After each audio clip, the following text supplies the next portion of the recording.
Сайн байцгаана уу эрхэм хүндэт үзэгчдээ. Хилийн чондод амьдарч байгаа Монгол улсынхаа өнцөг болон бүрээс одоо амьдран сууж байгаа монголчуудаа болон за мөн дэлхийдээр тархан суугаа монголчуудаа зориулан бэлтгэдэг хилийн чонд дахь монголчуудын зөвлөлийн ажлын алба, за шинжлэх ухаан, инновац, технологийн хорооны хамтран зохион байгуулдаг Unity-ч Mongolia цуврал нэвтрүүлгийн маань 2 дахь дугаар эхлэхэд бэлэн боллоо. Та бүхэн минь бүгдээрээ сайхан энэ амралтын өдрөө сайхан өнгөрөөцгөөж байна уу? За тэгээд өнөөдрийн дугаарт маань зочноор оролцож байгаа 2 зочиндоо энэ өдрийн мэндийг хүргье. За баярлалаа. Сайн байна уу? За бидний урилгыг хүлээж авсан эрхэм хүндэт доктор Хонгор Зуул, эрхэм хүндэт докторант Жаргал Туяа энэ 2 хүндээ нийт үзэж байгаа үзэгчдийнхээ өмнөөс за дэлхийдээр тархан суугаа монголчуудынхаа өмнөөс одоо баярлсан талархснаа илэрхийлэхэд миний хувьд одоо маш таатай байна. За тэгээд 2 оролцогч байгаа та бүхэндээ танилцуулъя. За манай Хонгор Зуул доктор маань Gyeongsang их сургуулийн бизнес удирдлагын доктор, за судлаач хүн байна. За Хонгор Зуул доктор маань судалгааны чиглэлийн ажил нь 15 орчим судалгааны ажлыг гүйцэтгэсэн. За бизнесийн удирдлагын маркетингийн чиглэлүүд, арт маркетинг, за үйлдвэрлэлийн менежмент, стартап чиглэлээр голтлон судалгаануудаа хийдэг юм байна. За ажилтны туршлагын та бүхэнд товчхон танилцуулахад Солонгос улсад өмнөд Сампyeonchu цахилгаан станцын төсөл дээр ажилласан.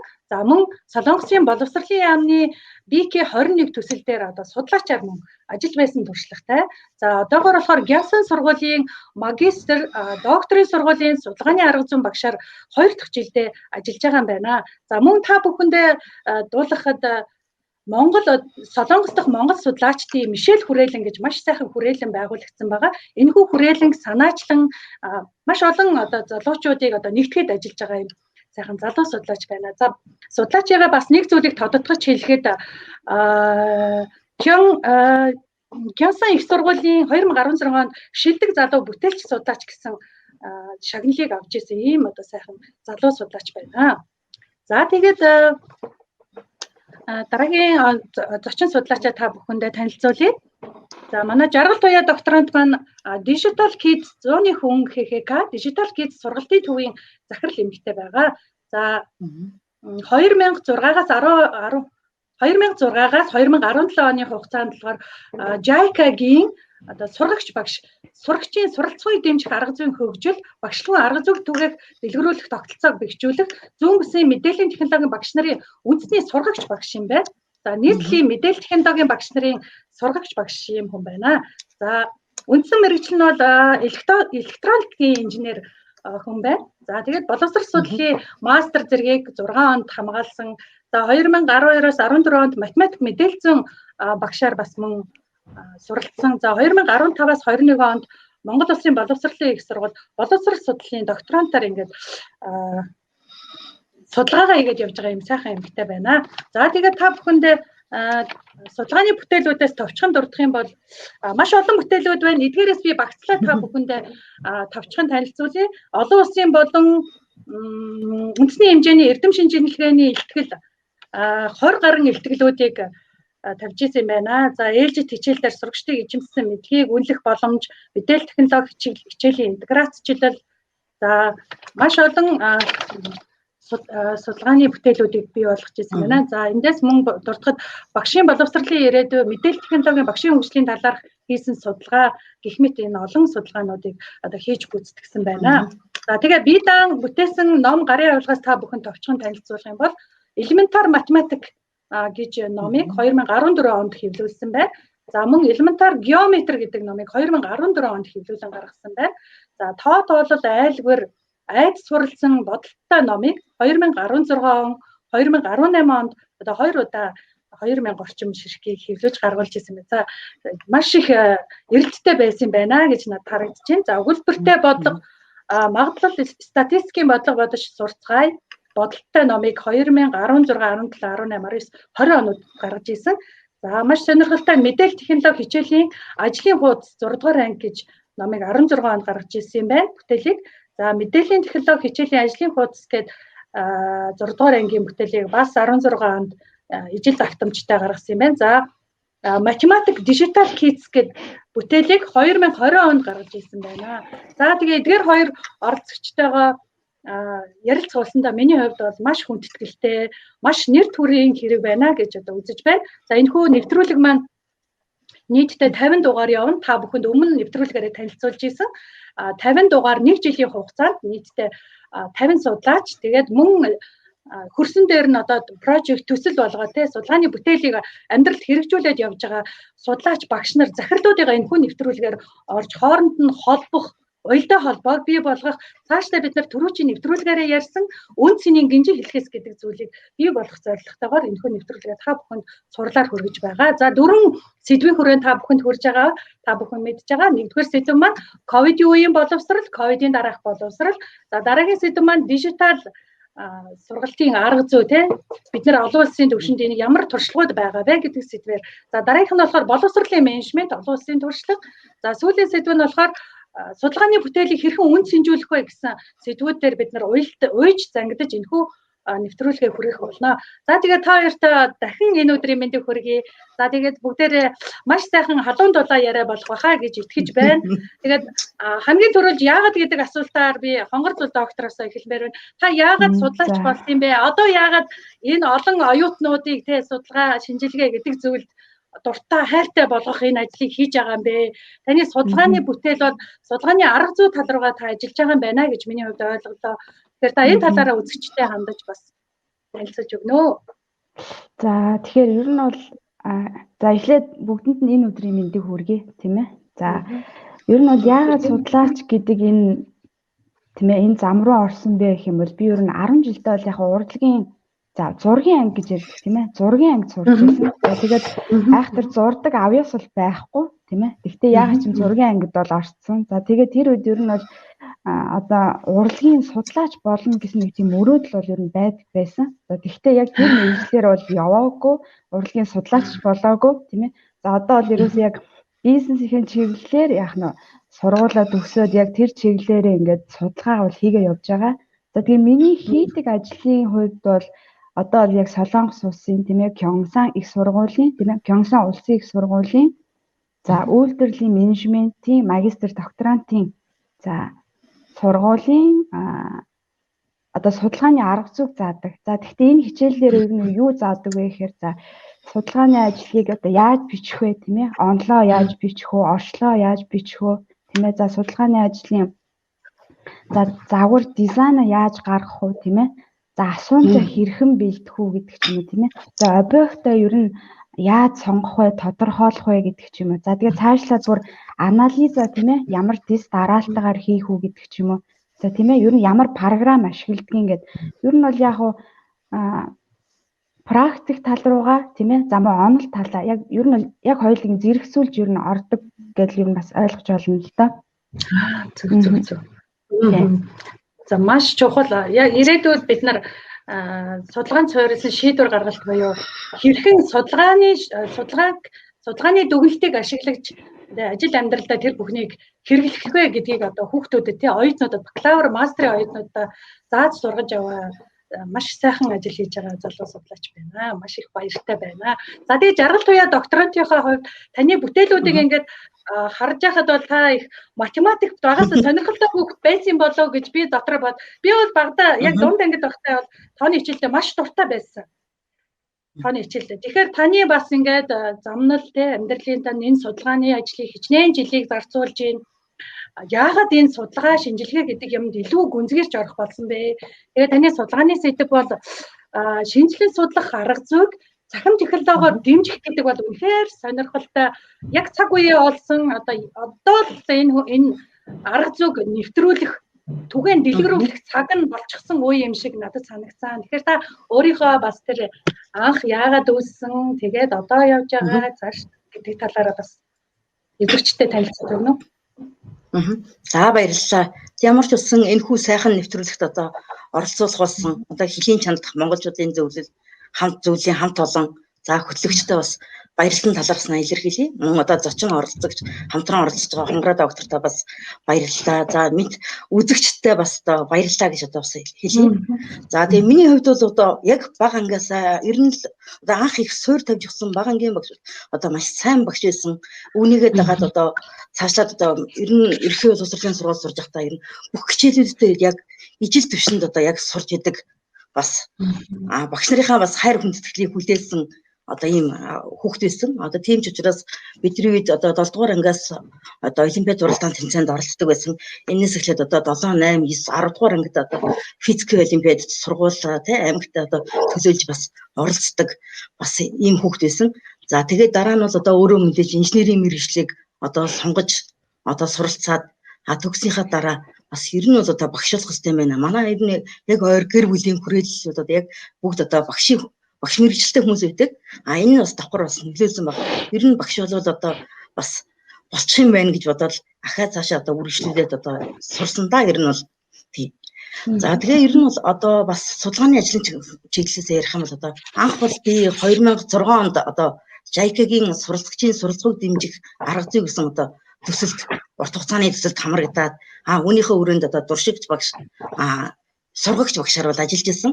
За энэ хугацаанд бол тий хамрагж байхад байгалийн ухааны хичээлүүд дээр бас одоо тухайн төсөлд хамрагдж байгаа байгалийн ухааны хичээлүүд дээр бас одоо сууж түүний байгаа туршилт судалгааг бол одоо тий хичээлийн арга зүйн интеграцийг бол одоо мэдээ сайн олж харахыг хичээсэн. За тэгэхэд яг энэ одоо байгалийн ухааны туршилт хичээлүүд дээр одоо шинжлэх ухааны мэдлэгийг бол одоо тий бэлэн мэдлэг өхөөс илүү багшийн өгсөн бэлэн мэдээллийг одоо тий хүүхд боловсруулах өгөгдсөн томьёоноос гаргалгаа хийгээд одоо бодох биш одоо хүрээлэн бие орчинтай одоо амьдрал ах үйтэй холбож хэрхэн одоо шинжлэх ухааны мэдлэгийг одоо бүтээж болох юм бэ гэдгийг л одоо олж харсан. Тэгээд яг үүнийхээ хүрээнд л ерөөсөө байгалийн ухааны дараагийн бас судалгаат хичээл туршилт хичээлүүдээр одоо бас сууж тэндээс одоо нэлээд олон одоо юмдыг бас одоо тэмдэглэж хөтөлж тэ одоо энэ одоо яагаад ийм арга зүй ер нь одоо цаашлаад математикийн хичээл дээр хэрэгж болох юм уу гэдгийг бол одоо хийх явцтай бол одоо тэг ер нь бол одоо тэ бүтээлч үлийг одоо удирдан чиглүүлж байгаа нь одоо шинжилэн судлах арга юм байна гэдгийг л одоо эндээс олж харсан. За тийм учраас одоо энэ үйл шинжилэн судлах арга барил тэ багш сурагчийн үйлээр одоо хэрхэн бүтээж буйг одоо судалж үзэхэд одоо тухайн судалгааны маань асуулгын тийм мэдээж хүүхдээ аливаа юмыг л өөрийнхөө суурь мэдлэгт тулгуурлаад асуудлыг дэвшүүлж тодруулдаг. За судалгааг төлөвлөн хэрэгжүүлдэг. За мөн одоо тухайн хичээлд хэрэглэгдэх одоо холбогдох төхөөрөмж одоо хэрэгслийг одоо урьдчилан цуглуулж тийм үү. За тэгээд дараа нь түүнийг одоо хийх юмдаа бүтээлээ бол одоо загварчилдаг. Үүндээ дүн шинжилгээ хийдэг. Үр дүнд илтгэдэг, мэдээлдэг. Шинээр одоо бас асуудал дэвшүүлж байгаа нь бол одоо маш надад миний хувьд бол одоо маш гайхалтай санагдсан. За тийм ч учраас одоо бас энэ алхамжилсан энэ загвар бол одоо ер нь математикийн хичээл дээр ер нь цааш босох юм уу? Яг ямар агуулга дээр тохирох боломжтой юм бэ гэдгийг л одоо судлаач одоо багш хүний энэ дээр бол одоо харж энийг бол яг математик дээр яг энэ загварыг ашиглаад ямар агуулга дээр болох нь гэдгийг 2006 оноос эхэлж одоо туршиж эхэлсэн. За тэгэл яг үүнийхээ хүрээнд бол мэдээж жил болгоны одоо улсын болон олон улсын хэмжээний эрдэм шинжилгээний хурлуудад одоо хэлэлцүүлж тий эрдэмтэн багш нараас зөвлөгөө авч үүнийхээ үндсэн дээр тий хичээлийн төлөвлөлтөд судалгаанд суурилсан боловсронгуй болгосноор одоо мэдээж үр дүн жилээс жил одоо хүүхдэд гарч байгаа акцаар бол одоо илэрч байгаа маш их одоо миний хувьд бол одоо бас бахархалтай байгаадсан. Тийм тэгээд одоо энэ судалгаагаа хийгээл ингээд бас жил болгоо энийг хөгжүүлэлт хийгээл явж байгаа. Яг хамтран ажилладаг доктор багш нарын хувьд бол одоо бас зөвлөсөлтөө. Чиний хувьд одоо яг энэ хийж байгаа судалгааны ажил бол одоо ер нь докторийн энтэй ажил болж байна. Тэгэхээр чи одоо бас одоо энийг олонний бүтээл болгох одоо шаардлагатай гэдгийг зөвлөснөр би одоо 2014 онд анх одоо докторантурт хэлцээд за тэгээд мэдээж судалгааныхаа ажлыг цар хүрээг тэлхүүднээс 21 аймаг 9 дүүргийн одоо 500 гаруй багангийн багш нарт за одоогийн байдлаар 86 одоо мэргэжлийн математикийн багш нарт за тэдгээр нь математикийн мэргэжлээс суралцж байгаа одоо оюутнуудад зориулсан одоо тийм сургалт явж эднэртэйгээ эргэх холбоотойгоор ажиллаад суралцагчид нь гарч байгаа одоо илэрцэд нь одоо бас анализ хийж одоо хамтарч ажиллаж байгаа байнгын тогтмол ажиллаад байна. За мөн одоо сургалтын төвөөрөө дамжуулаад сүүлийн 7 жилийн хугацаанд одоо 60 гаруй сургуулийн одоо 1200 орчим суралцагчдад одоо бас яг энэ судалгаан суурилсан буюу одоо шинжилэн судлах арга барилаар математикийн хичээлийн агуулгуудыг одоо яг энэ аргаар одоо бүх хичээлүүдээ одоо танхимын сургалтаар бол зохион байгуулж байгаа. За тэгээд яг одоо өөрийнхөө яг хичээл дээр мэдээж яг байгалийн ухааны имийг аваачаад яг математикийн хичээл дээр өөрийнхөө яг одоо оруулахдаа асуудал, үйл ажиллагаа, шийдэл гэсэн нэрн бүтцээр бол одоо загварчилсан. За тэгээд мэдээж үүнийхээ хүрээнд хүүхдүүдийнхаа төвшин тохирсон одоо даалгаврыг одоо өгч тэ ямар хөгжлийг хүүхдүүд ямар хөгжлийн энэ төвшний хүүхдүүд дээр одоо хүүхдүүдэд сэтэлжүүлж тэ багш суралцагчдын одоо ер нь бол амьд харилцааг бол одоо үүсгэхийг л одоо гол зорилгоо болгож ажилласан да ер нь бол. За тэгээ үүний үр дүнд бол мэдээж хүүхдүүдийн хувьд бол одоо үр дүнтэй байна, өгөөжтэй байна. Хүүхдүүд маань их сэргэлэн цоо тэ өөртөө ихтэй байх байдал одоо үүсчихсэн. За тэгээд одоо мэдээж энэ дээрх 3 үйл явцын хүрээнд одоо хүүхдүүд маань өгөгдлийг ойлгон уншдаг тий уншдаг болж байна. Зөв холбон тайлбарлаж чаддаг болж байна. Мөн өгөгдөл тухайн өгөгдөлд авчигчгэл үе одоо төлөвлөлт хийж чаддаг болж байна.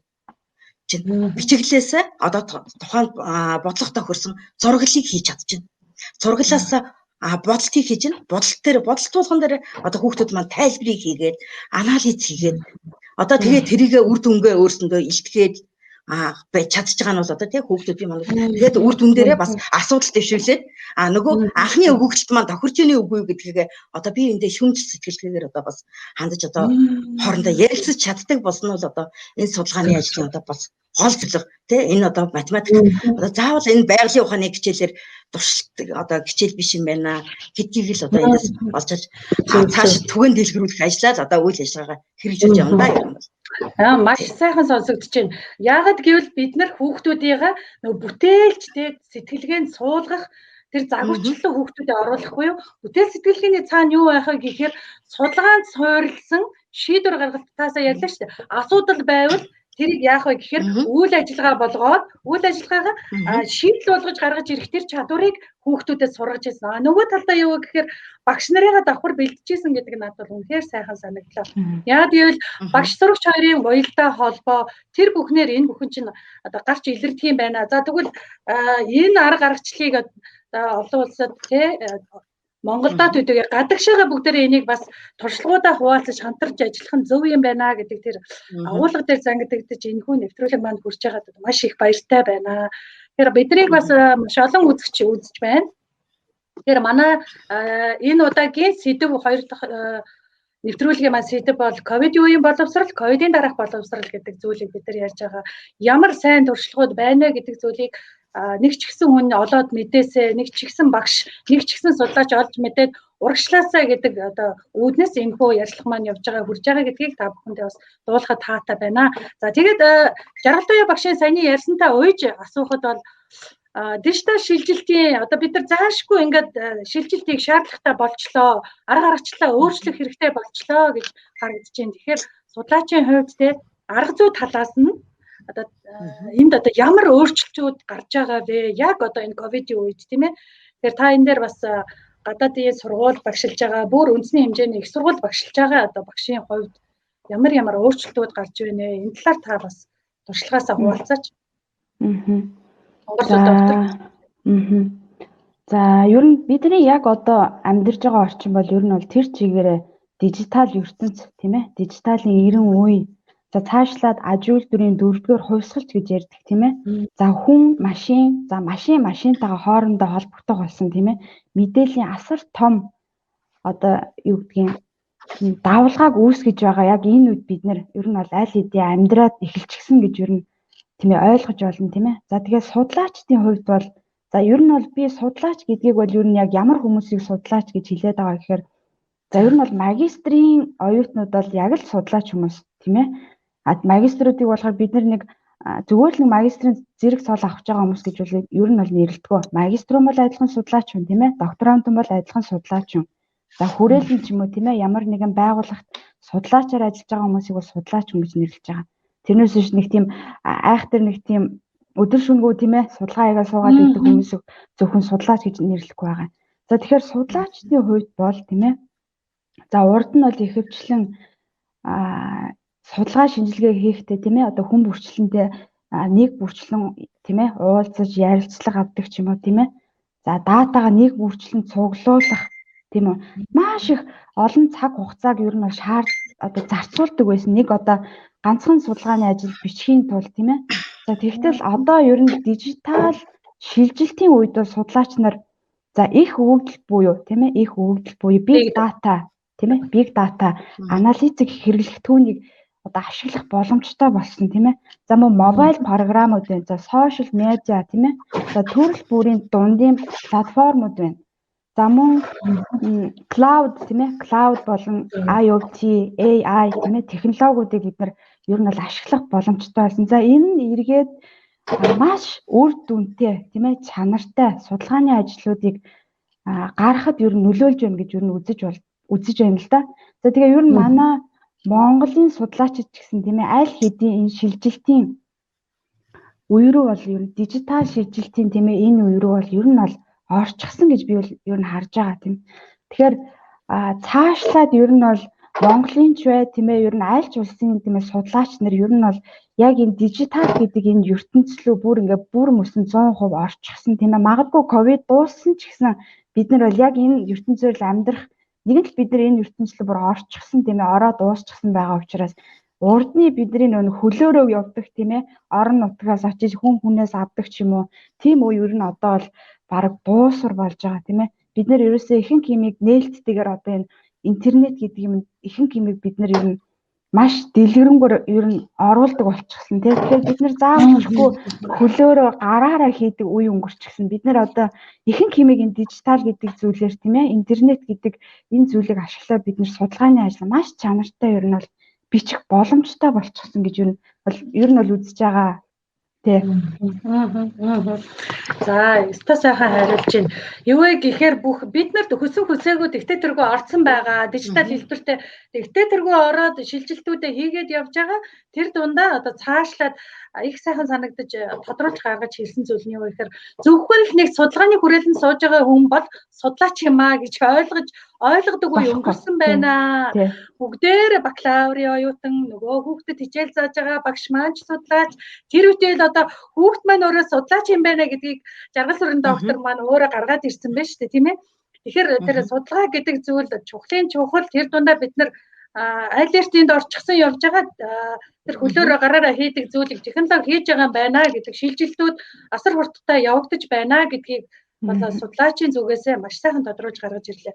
За жаргал туяа докторийн хувьд яг хүүхдүүдтэй гардаж ажиллаж байгаа тий халуун тоогоонд нь явж байгаа хүний хувьд Монголд бол бид нар чинь ингээл нүүд эрэмхийн зураг асар хурдтайгаар бид нар чинь ингээл хичээлээ явуулах те ингээл хичээлийн програм бэлтгэх гээл те янз янзын юм хичээлтүүдэд орж ийн л да. Тэгэхээр яг энэ цар тахалтай энэ нөхцөл байдалд те яг одоо гэхэд бид нар бол ингээл гэрээсээ л хичээлээ ажиллаа бүх юма хийж штэ те хашааж гарах боломжгүйгээр тэгэхээр энэ шилжилтийн үед те хүүхдүүдэд тохиолдож байгаа ямар өөрчлөлтүүд гарж ийн бэ? За математикийн багшийн хувьд та энэ дээр хэрхэн одоо шийдэж явж байгаа бэ гэдэг дээр туршлагаасаа манай үзэгчдэд дандаа хуваалцаач.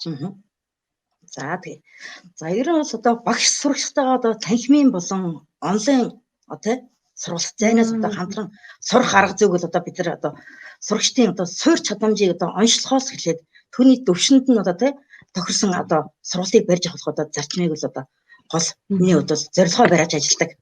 За мэдээч одоо хүүхдийг эхлээд одоо сурах заавал одоо онлайн одоо зайн сургалтаас биш ер нь танхимын сургалтын үед ч гэсэн одоо эхлээд хүүхдийгээ бол одоо дөрвөн темпераментийн төвшөнд одоо онцилдог. Тэгэхэд яг энэ онцлоход яг ижил темпераменттэй хүүхдүүд ч гэсэн одоо мэдлэгийг хүлээж авч байгаа мэдлэгийг бүтээх одоо нөгөө процесс маань тэрийг одоо яг одоо шинжилгээ ухааны мэдлэгийг одоо яг өөрийн болгож авч байгаа юм маань хүртэл одоо өөр байгааг бол одоо эндээс олж харсан. За тэгэхээр одоо хүүхдүүд маань одоо суралцах хэлбэр нь ямар байгаа юм бэ гэдгийг хэлнэ мэдээж хүүхдүүд одоо харж дуурайж хийдэг хүүхдүүд байж байна. Уншиж эргэцүүлжтэй бусадтай ярилцдаг хүүхдүүд байж байна. Ярилцдаг гэж тэ өөрийн үдэл бодлоо илэрхийлж байгаа гэж байна. Хийсвэрлэн сэтгэх нь одоо нэлээд сайн боломжийн хүүхдүүд бол одоо тэ бас байж байна. Заавал бодит зүйлсийг одоо харж хийдэг хүүхдүүд ирлээ шүү дээ. Тий. Одоо 3 алим гэхэд 3 алимыг төсөөлж чаддаггүй тий. Заавал 3 алимаа зурж ээж нөгөө бодлогоо боддог хүүхдүүд байж байна. Тэгэхээр энэ олон чадварыг л одоо бид нар яах нь хүүхдэд заавал одоо ямар төвшингээр хүлээж авдаг юм бэ гэдгийг л одоо бид нар одоо заавал илрүүлэх шаардлагатай. Тийм болохоос ш одоо заавал багшийн зөвхөн одоо өөрийн арга зүйд одоо хүрсэн багшийн одоо сайн одоо чаддаг аргаараа одоо хүүхдэд одоо мэдлэг ахиулна гэвэл одоо бас энэ бол одоо бас боломжгүй зүйл болчиход байгаа байхгүй. За тийм ч учраас одоо тийм мэдээж одоо хүүхдийн одоо тэр яг хүүхдийн өөрсдийнх нь одоо яг төвшин тохирсон арга зүйгээр хичээл заах нь одоо тийм хүүхдийн хувьд бол одоо хөгжилтэй, сонирхолтой тийм бас сурагчд маань тийм тухайн одоо сурах эрмэлзэл одоо бас илүү төрж ажиллаж байгааг одоо бас олж харж идэг. За хэдий бид одоо тийм сурагчдагчтай бас онцлоод одоо сургалтаа явуулж байгаач бас тийм өөр онцлогтой сурагчдын үед бас одоо онлайн сургалтын үед одоо тухайн тохирсон арга зүйг одоо боловсронгуй болгож одоо судлаач миний хувьд одоохондоо бас яг бүрэн дүрэн бол бас чадаагүй л байгаа. Тэг мэдээж одоо энэ 21-р зууны те одоо дижитал одоо хүүхдүүдийн мэдлэгийг одоо олж авах их сурвалж нь хэдий хангалттай байгаа ч гэсэн одоо бид нар энд сурах хүсэл эрмэлзэлтэй. Тэнийг одоо мэдээлэлээр зөв хангах. Тэгээд тухайн олж байгаа мэдлэгийг одоо те яг зөв их сурвалжийг нь одоо бас одоо хүүхдэд таньж мэдүүлэх гэдэг юм одоо бас багш одоо бас хийх ёстой ажлын нэг болж байгаа. Одоо жишээ татчих хэлээ л да одоо яг энэ судалгааныхаа ажлын хүрээнд бол одоо миний хувьд бол одоо математикийн бүх агуулгыг бол одоо яг энэ шинжилэн судлах арга зүйгээр одоо явуулж байгаа гэдэг түрүүн дээр дурдсан. Тэгвэл яг үүнтэй адилхан одоо жишээлбэл одоо багангийн хүүхдтэр гэхэд багангийн хүүхдэд одоо геометрийг одоо дүрсийг анх таниулах, дүрсийн дэлгээсийг тий одоо хийлгэх гэдэг үйл явц маань бол одоо бас хүүхдэд одоо хийс сүрлэл сэтгэж чадахгүй хүүхдүүдийн хувьд одоо яах вэ? Бид нар бол одоо ийм үед те одоо жишээлбэл янз бүрийн одоо төрлөөрийн програм ашиглаж одоо нөгөө хүүхдүүдэд ойлгуулах одоо жишээлбэл GeoGebra ч юм уу те програм дээр одоо нөгөө дүрсийн дэлгээсийг үзэх тэндээс талбайг хэрхэн яаж олж чинь геометрийг яаж олж чинь те үүний уртыг бид нар яаж хэмжиж олох вэ гэдэг юм бас хийгээд явах нь бол одоо яг бидний үеийн одоо сурж ирсэн арга барилаас бол одоо өөр болсон гэдгийг одоо бас хүмүүс хүлээн зөвшөөрөх хэрэгтэй. Бид нар бол те зөвхөн одоо багшийн өгсөн бэлэн мэдлэгт бэлэн өгсөн томьёод орлуулах хийж хэдхэн одоо номын хүрээнд те гарын авлага номын хүрээнд одоо ингээд суралцдаг байсан бол одооны хүүхдүүд маань бол бас мэдээлэлсэн нийгэмд сурж байгаа шүү те нийгэмтэй амьдарч байгаа гэвэл зөв мэдээллийг олж судлах одоо те дурших одоо хүүхдүүдийн хувьд маань даган хийх хаана байгаагаасаа бид нар одоо үл харгалзан бие биендээ мэдээлэл одоо хүүхдүүд маань их дамжуулж чаддаг болж шин. Мөн хамтран суралцж чадж чинь тий өөрийгөө ойлгож судалснаар тэрийгэ илэрхийлж чинь үзэл бодлоо одоо илэрхийлж чадах гэсэн энэ олон боломжууд дээр нь одоо толгуурсан бид нар одоо сургалтыг л одоо бас зохион байгуулах нь бол зүүн хэрэг байгаа даа. Тийм учраас тий хүүхдийг бид нар одоо багш өөрийн мэрэгчлэрээ одоо өөрийн мэрэгчлэрээ л гол нь одоо математик одоо мэхэд математикийн багшд математикт орлуулах тухайн шинжлэх ухаанд одоо сонирхолтой болгох те ирээдүйн хэрэгцээ нь одоо математикаас эвчлэлтэй юм шүү гэдгийг нь л одоо ойлгуулахад л одоо зорилго болгоод нэг чих шугам болгоод те тэгэхээр яг энд маань одоо миний хувьд бол яаж юм гэхээр яг энэ шинжилэн судлах арга зүйд маань бас гэдэг одоо багш бүр хэрэглэх одоо хэрэгцээ бий болж таа гэдэг дээр л хэлэх гээд байгаа юм. Тий. Тэгэхээр мэдээж одоо тий шинжилэн судлах аргын үед бол тий одоо бид нар жишээлбэл одоо дунд анги дээр гэж бас үтэл түрүүнд би бага анги дээр тайлбарласан дунд анги дээр одоо бид нар одоо Пифагорын теорем гэдгийг бид нар C квадратын зөв А квадратын B квадрат гэдгээр олноогоор дүрсийн зураад өгөөд идэг. Тэгвэл энийг одоо бид нар дунд авшгангийн төвшөндөө те одоо тодорхой өгөгдөлтэй ээлжив талд гурвалжин өгөөд зурвал хүүхдэд төр зурвалж штэ. За тэгээд түүний талууд дээр нь талаа хийсэн одоо квадратуудыг одоо үүсгээд үүн дээр хүүхдүүдээр өөрсдөө анализ хийлгүүлж байгаа байхгүй. Яг хэдий энэ арга маань бол те уламжлалт арга зүй боловч бас энэ маань одоо уламжлалт дараачсан бас гоцрогдоогүй энийг бас хүүхдэд хэрхэн яаж бүтээлчээр ашиглаж болох вэ гэдгийг л одоо заавал одоо нэг ямар нэгэн програм ашиглаж биш бас энэ уламжлалт аргаа бид нар хэрхэн яаж хөгжүүлэх вэ энийг шинжилэн судлах арга зүйтэйгээ яаж холбох вэ гэдгийг л одоо бас харж одоо бас шийдвэрлэхийг одоо зорж байгаа. Тэгэхээр мэдээж бол одоо суралцагч мөн тий ажилтдаг. Одоо тэгэхээр мэдээж бид нэр өгөгдлийг одоо аливаа одоо бодлого байдаг гэхэд хүүхдүүд яг түрүүний дээр хэлсэнчдэг яг бүх загвараар нь одоо бас загварчилж одоо ажиллаж байгаа нь л одоо хамгийн гол зорилго байгаа даа. Тэгээ мөн суралцагчдынхаа одоо тий сурах үйл ажиллагааг тий анги дэвших бүрт одоо агуулга маань одоо өргөсөөд одоо мэдлэгээ бид нар баттгаад яваад идэг. Тэгвэл одоо тийм математикт одоо яг сургалтыг одоо тухайн шинжлэх ухаанд дурлуулах яг сонирхлыг нь доктортой барьж авахд одоо хамгийн гол аль анги дээр чухал юм бэ гэдгийг бол би бас заавал тодруулж хэлмээр байна. Энэ бол одоо 4 болон 8 дугаар анги дээр байгаад байдаг. 4-р ангид одоо олон шинэ математикийн агуулгууд орж ирээд тэрийгээ бид нэр 5, 6, 7-р анги дээр агуулга өргөсөж орж ирээд байхгүй. 8-р анги дээр бас нэлээд олон шинэ агуулга нэмж ороод 9, 10, 11, 12-р анги дээр агуулга маань өргөсөж явдаг. Тэгэхээр яг энэ үед нь тэ эцэг эгчтэр, мэрэгжлийн багчтэр хүүхд өөрөө ч гэсэн би одоо энэ миний ирээдүйн баталгаа шүү гэдгээр одоо бас сурах одоо бас шаардлагатай маа гэдгээр нь бас одоо бас хэлхийг бод зорддог. Тий. За мөн суралцагчдын маань одоо тий суралцах идэх бол яг энэ тий сэтлэн аливааг шинжилэн судлах олон талаас нь одоо харахыг олж харахыг одоо бид нар бол гол сургалтын зорилготой одоо бүрдүүлж өгөхтэй гэдгийг бол одоо бас хэлдэг тий. За мөн одоо өнөөгийн нөхцөл байдлын хувьд бол одоо бид нар бол одоо тий энэ цар тахал гэдэг юмтай бол одоо нүүр тулаад байна. Тэгэхээр яг энэ цар тахлын үеийн одоо хоцрогдол гэдгийг бол одоо хүн болгоны одоо бас санаа зовж байгаа бас асуудлын нэг болсон. За тэгэхээр одоо энэ сургалтанд маань одоо бас одоо энийхээ үдэнд бол одоо бас судлаач хүний хуваар те бас харахад одоо энэ ковидын үеийн боловсролын одоо хоцрогдлыг одоо өөрийн математикийн хичээлэрхэд хэрхэн яаж арилгах вэ? Ер нь бусад судалгаач яаж хоцрогдлыг арилгах вэ гэдэг дээр бол одоо бас одоо олон талаас нь л одоо бас олон шинэ нойргүй хонж бас боддог хүний нэг.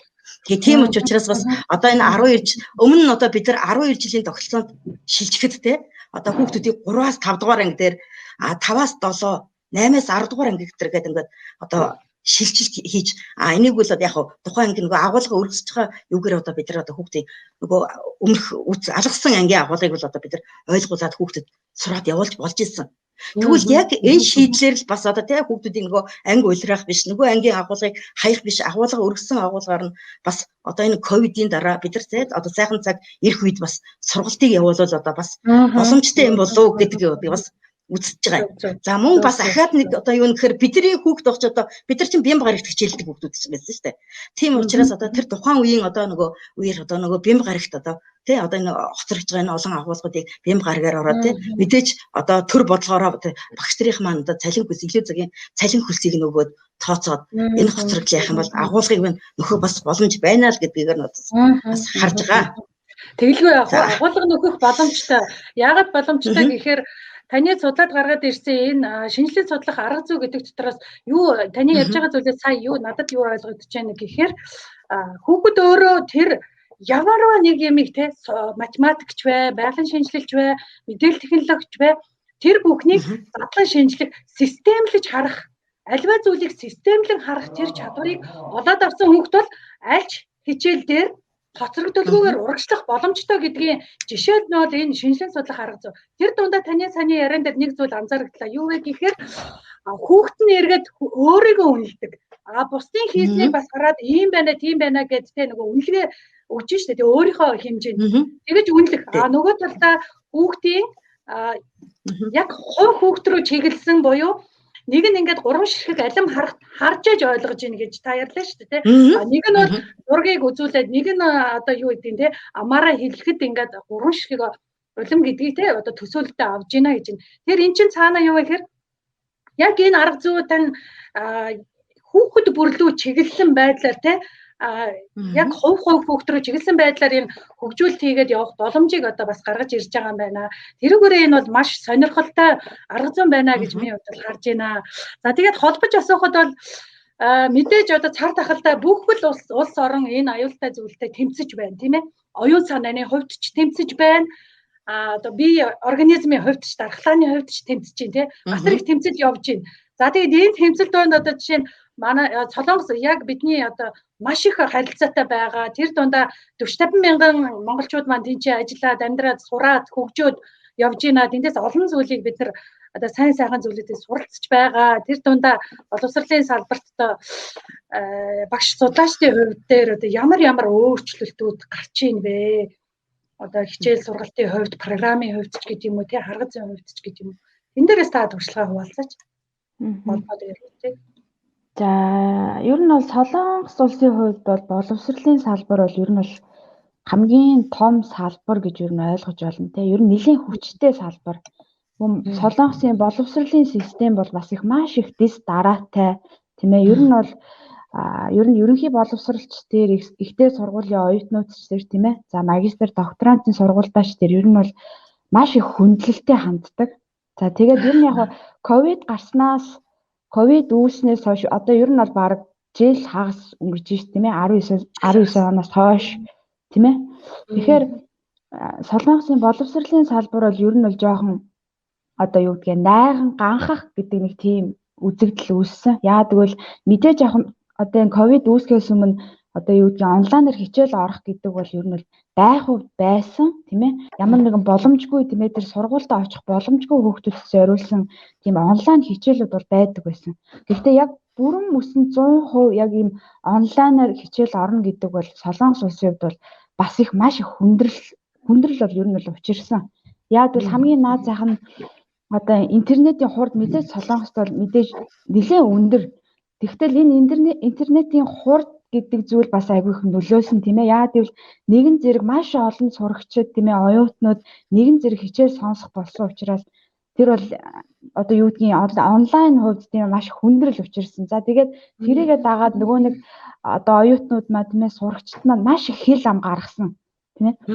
За тэгтээ одоо юу гэдгийг Солонгосын хувьд бол нэг авууштай тийм ээ одоо авууштай зүйл нь бол судлаачид нь маш хурцтай хөдөлдөг. Хизээж одоо ямар нэгэн юмыг ингээд хүлээгээд хараад сууж идэггүй маш хурцтайгаар одоо юу гэдгийг ковидын ирээдүг тийм ээ ковид одоо яг энэ ковид гарч явах үед бид нэг сарын дараа ямар арга хэмжээ авах ёстой юм бэ? За цаашлаа 6 сарын дараа за жилийн дараа бид нар юу хийх ёстой вэ гэдгээ маш хурцтайгаар одоо энэ хүү судалгаануудыг бол хийж эхэлж байгаа. Тэгээ нэг ясандаа зөвхөн боловсролын салбар гэхгүйгээр тийм ээ бүх салбарууд одоо хідэн салбарч байдгийн тийм ээ бүх салбарууд ковид руу чиглэсэн тийм одоо юу гэдгийг судалгаа бол хийж эхэлсэн тийм ээ яг ковид гарч явах үед ш тийм ээ. За тэгээд ер нь бол миний хувьд бол яг бизнесийн хүн учраас тийм ээ бизнесийн яг жишээгээр аваад үзэх юм бол Солонгос улсад бол за ер нь сүүлийн 1 жилийн дотор тийм ээ онлайн хэрэглэгч гэдэг тэр чиглэл рүү маш их хэмжээний судалгааны ажлууд ер нь бичигдэж байгаа. За мэдээж урд нь бол онлайн хэрэглэгчд бол мэдээж байсан тийм ээ. За тэр хэрэглэгчдэд зориулсан бүтээгдэхүүнүүд нь гэдэг ч юм уу. Бүтээгдэхүүний төрлүүд хүртэл байдаг байсан бол гацаад байна уугүй юу? Зүгээр. Гацаад байна. Зүгээр. Гинт гацах шиг болох. За тэгээ ер нь бол яг одоо юу гэдэг онлайн хэрэглэгчлөө одоо чиглэсэн маш хэмжээний одоо судалгааны ажлууд ер нь гардаг болсон. За тэгээд ер нь мэдээж ковидоос үүсээд тийм ээ ковид гарснаас хойш маш хэмжээний одоо нөгөө жижиг дунд үйлдвэрүүд одоо хаалгаа хаасан тийм ээ. За тэгээд үүнээс болоод одоо нөгөө бизнес эрхэлж байгаа бизнес эрхлэгчдэд зориулсан тийм ээ ирээдүйн одоо бараа бүтээгдэхүүний төрлүүд хүртэл өөрчлөгдсөн. Тэгэхээр яг хэрэглүүгөө хандаад маш хэмжээний судалгаанууд одоо яг миний хувьд бол бизнесийн зүгээс ярьж байгаа учраас тийм ээ. Тэгэхээр ер нь бол ковидыг Солонгос улсад бол маш холоос тийм ээ. Холоос ер нь бол мэдээж яг ковид гарахаас өмнө бол бид нэр хинч мэдээгүй шүү дээ. Дэлхийд даяараа бид нэр ковид гэдэг тийм ээ корона гэдэг энэ айхтар дахал өвчин үүснэ гэж хинч төсөөлөөгүй. За тэгвэл одоо бол нэгэнд гараад ирчихсэн учраас бид нэр тийм ээ ирээдүйд бид нэр энэ өвчнийг ганцхан вакцинаар хамгаалах бол боломжгүй болчиход байгаа шүү дээ. Бид нар ганцхан ер нь вакцинд найдна гэдэг бол бас их нэг тийм хоёрдмал асуудалтай тийм ээ. Тэгэхээр ядчил бид нар нөгөө маска сайн зүүх ёстой гэдэг чинь эргээд бид нар ковидыг тийм ээ өөрсдөө хамгаалчихж байгаа. За тэгэхээр би яг Монгол дээр нэг жишээ ярил л да. Монгол улсад бол ковид гэдэг өвчин ер нь бол 10 сарын дараа гарсан шүү дээ тийм ээ. Дэлхийд гараад бужигнаад бараг цэгцэндээ орж хахад Монголд 10 сарын дараа ковид үүссэн. За тэгвэл яг би одоо миний хувьд бол судлаач хүний хувьд бол юуг Монголоос их хүлээж ирсэн бэ гэхээр аль хэдийн энэ 10 сарын хугацаанд манай Монголд байгаа Монгол тэр судлаач нар судалсан байх хэрэгтэй байхгүй юу? Тийм ээ. Бусад орнуудын туршлагыг аль хэдийн иймэрхүү энэ хэсгийг бид нэр аваад тийм ээ ингээд туршлага энэ хэсгийг нь авахд мэдээж бид нар ийм үр дүнд хүрсэн байх юм байна гэдгийг аль хэдийн 10 сарын энэ туршлагыг бид нар аль хэдийн судлаад гаргаад Монголдо аль хэдийн бид нар ковид орж ирэхэд ийм байдлаар хамгаалсан шүү гэж тийм практик ч юм уу тийм ээ тийм нэг бодлого үүсгэсэн байх байтал манайхаа айгүй жоохон хайн ганцсан тийм ээ одоо 5,000-аар ч юм уу 10,000-аар нь уулзуулаад тоглолт хийдэг ч юм уу тийм ээ. Энэ эргээд бид нар юуг яриад байна гэхээр Монголд одоо судалгаа гэдэг юм маш тутмаг болсон байгаа байхгүй. Бид нарт бурхан багш боломжийг олгосон байгаа байхгүй тийм ээ. 10 сарын боломжийг олгосон байхад манай монголчууд тэрийг ашиглаагүй байгаа байхгүй. Хин ашиглаагүй гэхээр эргээд нөгөө нэг судалгаа хийгээд тийм ээ хэрэгжүүлэх ёстой тэр хүмүүс маань ашиглаагүй улмаас тийм ээ өнөөдөр бид нэр маш харамсалтайгаар тийм ээ өдөр 500 хүн гараад тийм ээ 1000 хүн гараад энэ маань эргээд бид нэр судалгаагаа маш муу хийсэн байгаа байхгүй юу. Зөв тийм ээ тий. Яалтчгүй одоо нэг судлаач ковид гараад ирсэн чинь л судлаач маань чухал юм байна гэдэг дээр одоо ингээл анхаарлаа хандуулж эхэлж штэ. Өмнө нь бол ер нь судалгаа гэж юу байдгийм бэ? Судлаач хүн гэж ер нь хэн байдгийм бэ? Ер нь яагаад судалгаа биднэрт хэрэгтэй юм бэ гэдэг талаар ер нь огт дуурж ийс би одоо ингэж анхаарал хандуулж дуурж ийсэн болов гэдэг дээр бас л эргэлзэж ил байна. Гэхдээ бид нар түрүүний дээр Солонгосын жишээн дээр бол харахад бол маш хурдтай хөдөлсөн байна. Хурд судалгаа гэдэг юм энэ дээр бүр маш чухал яригдж байна. Тэгэхээр бид нар яалтчгүй энэ одоо давлгаалж байгаа тэгээ дэлхийн нийтээр энэ явж байгаа энэ зүйлд бид нар маш хурдан засан зогцож дараа одоо тэр шилжилтүүдэд маш хурдан орох шаардлагатай байна. Хурдан орохын тулд олон судлаач нарыг бэлтгэх хэрэгтэй. Тэр дундаа судлаач багш нар ч хүртэл одоо судлаач болох хэрэгтэй гэдэг үнцгийг энэ нэвтрүүлгээрээ дамжуулан хүргэхээр зорж байгаа. За тэр дундаа хүүхдүүд маань хүртэл энэ хөөрхөн судалгаа тий шинжилэн судлах арга зүй гэдэг имийг сураад явж байна гэдэг бол энэ байхгүй бишээ. Хийгээд явж байгаа хүмүүс байна гэдгийн жишээ энэ байна. Тэгээд бид нар зүгээр хараад суух биш өөртөө хүн болгоны оролцоо шаардлага хэрэгтэй. Хийгээд хэрэгжүүлээд явж байгаа хүмүүс нь энд байна гэдгийг бид нар хүргээд дуу хоолойг нь хүргэж байгаа гэдгээр энэ нэвтрүүлгийн үн цэн цаана нь оршиж байгаа. Тэгэхээр одоо зайлшгүй одоо таны судалж байгаа жаргал туяа докторантын хувьд бол одоо судалж байгаа мэдээлэл технологиг энэ юутай холбож байгаа шүү дээ. Та математикийн шинжилгээ ухаан тий шинжилгээ ухааны хаан болсон математикийн шинжилгээ ухаантай хослуулан загварчлал гаргаж хүүхэд болгоноор тэр загварын дагуу моделийн дагуу ажиллах тэр систем гэдэг юм ойлгуулад явж байна гэдэг бол тун чухал асуудал юм л да. Багш нарын хувьд бол Монголд одоо сая Солонгост хэллээ шүү дээ тий. Багш нарт одоо дандаа танхимаар хичээлж байсан хүмүүс маань цахим орчин тий наад зах нь компьютерийн хэрэглээний асуудал байна. За хүрэлцээний асуудал байна. Хичнээн мянган сая хүнтэй хэлээд тий бид нар ч гэсэн хичнээн манай юунаас тий улсаас багш нартаа ингээд хэрэглээний компьютерууд өгж байгаа ч гэсэндээ нөгөө газар маань интернетийн асуудал, сүлжээний асуудал гэж маш олон асуудлууд араасаа гарч ирж байгаа улаан төвшин тийм ээ. Тэгээ манай багш нарын яг багш нарын арга зүйн өөрчлөлтийн хувьд та ямар одоо сорилтууд тулгарч байна. Таавал яг одоо газар дээр нь ажиллаж байгаа багш нарыг удирдаад явж байгаа хүний хувьд та бэрхшээлүүд, сорилтууд юу байна? Арга зүй өөрчлөлтийн талаас та энэ даван туулж байгаа туршлагаасаа хуваалцаж жаргал туяа докторант юу. Тийм. За одоо энэ мэдээж одоо хүн төрөлхтний хувьд те давагдшгүй хүчин зүйлс болсон. Энэ цар тахалтай үр тулж байгаа энэ үед те одоо бид нар дэлхийн аль ч улс орн бэлэн биш гэдгийг сая манай хонгороо доктор хэллээ. Өмнөх хоёр зочин маань бас хэлсэн тийм үү. Тийм. За тэгвэл яг энэ үед те боловсрлолоороо түүчилэгч нөгөө Финлянд, Япон одоо Солонгос зэрэг одоо улс орны хүртэл одоо те энэ одоо маш хүнд сорил болсон. Үүнийг бол те одоо судлаачнууд одоо бас илэрхийлсээр байгаа. Харин манай улс орны хувьд те 2019-с одоо 20 оны хичээлийн жилийн яг сүүлийн хагас жилд одоо гинт одоо бас яг энэ танхимын сургалтаас онлайн сургалт руу одоо бас шилжчихсэн. Одоо том алхам болж гисэн. Хэдий бид одоо те мэдээлсэн нийгэмд амьдарч байгаа цаг албагүй мэдээллийг одоо хүлээж авч байгаа боловч одоо боловсролыг мэдээллийн технологиг одоо тусламжтайгаар одоо мэдлэгийг бүтээж одоо суралцах одоо процесс маань бол одоо мэдээж нөгөө бид нар нэгдүгээр ингээд анх цагаан толгой яаж үздэг вүлээ яг тэрнтэй л адилхан бас болж өрнөсөн сурах одоо үйл явцтай адилхан болсон. Тэгэхээр одоо бид нар одоо эхний одоо 2019-с 20 оны хичээлийн сүүлийн хагас жил бол одоо теле хичээлээр зохион байгуулагдсан. За энэ нь бол одоо яасан гэх нөгөө бидний нөгөө багш суралцагчдын маань нөгөө амьд харилцаа маань багц болсон. Нөгөө яг хүүхд маань сурж ийн нөө бид яаж ийн те нөгөө бид даан суралцах одоо чадваргүй нөгөө багшийн анхаарлын төвд байдаг багшаараа одоо залж одоо давтан хийлгүүлдэг нөгөө хүүхдүүдийн маань хувьд бол одоо нөгөө хоцрогдол гэдэг юм одоо бас нөгөө үүсэх бас нэг шалтгаан болж байгаа.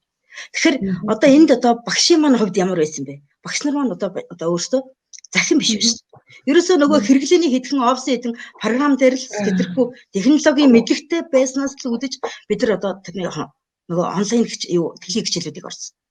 За сурлагчдын маань хувьд ч гэсэндээ тий сурах барил нь бол одоо цахим технологийн тусламжтай сурах барилтай бол биш байсан. Технологи бас нөгөө ашиглах чадвар нь бол бас дутмаг байгаа тий. Мөн одоо нөгөө сургалтын орчны нөлөөлөл биш тий. Бидэрт компьютер байна, түрүүнийсэн техник хэрэглэсэл байна, ухаалаг гар утас байж, телевизэр, интернет тий. Мөн одоо хүүхдийн хувьд одоо гэртээ нөгөө орчноо бүрдүүлэх гэдэг асуудал ээж. Нэг айлд одоо 4-5 хүүхэдтэй ч юм уу тэрнээс олон хүүхэдтэй одоо 3 хүүхэдтэй ч байлаа гэхэд одоо нөгөө хичээлээ үзэхээр телевизээр үзэхээр хэн төрүүлж үзэх вэ гэдгээс эхлээд тэр утсаар бас асуудал үүсэж байгаа байхгүй. Нөгөө бага насны дүүртэй хүн байвал яах юм? Нөгөө дүүнэр нь нөгөө анхаарлын сануулаад юм хийхгүй байх.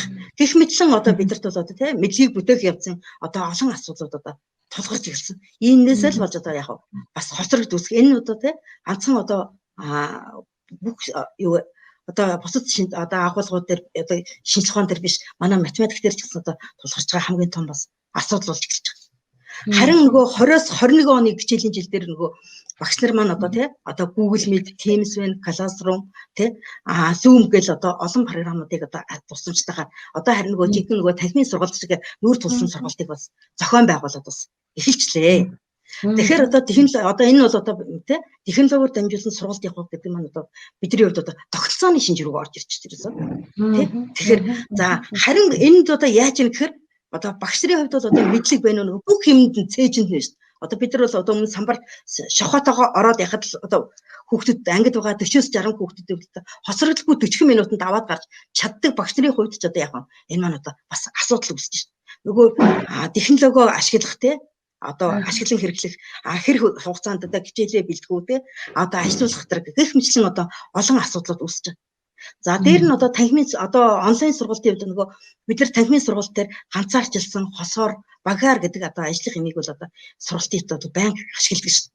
Энэ маань одоо яг онлайн сургалтын хувьд ашиглаж байгаа боловч энэ нөгөө бас яг нь үр дүн маань бол одоо бас өөр байгаа тийм. Энэ цаг хугацаа орчны хувьд те. За тэгээд үнийг одоо зохицуулах багшийн хувьд ч гэсэнтэй бас шин зүйл болж байна. Одоо нөгөө энэ хоёр хүүхдийг одоо хол байгаа хоёр хүүхдийг яаж хамтаар багаар ажиллаж чадах вэ?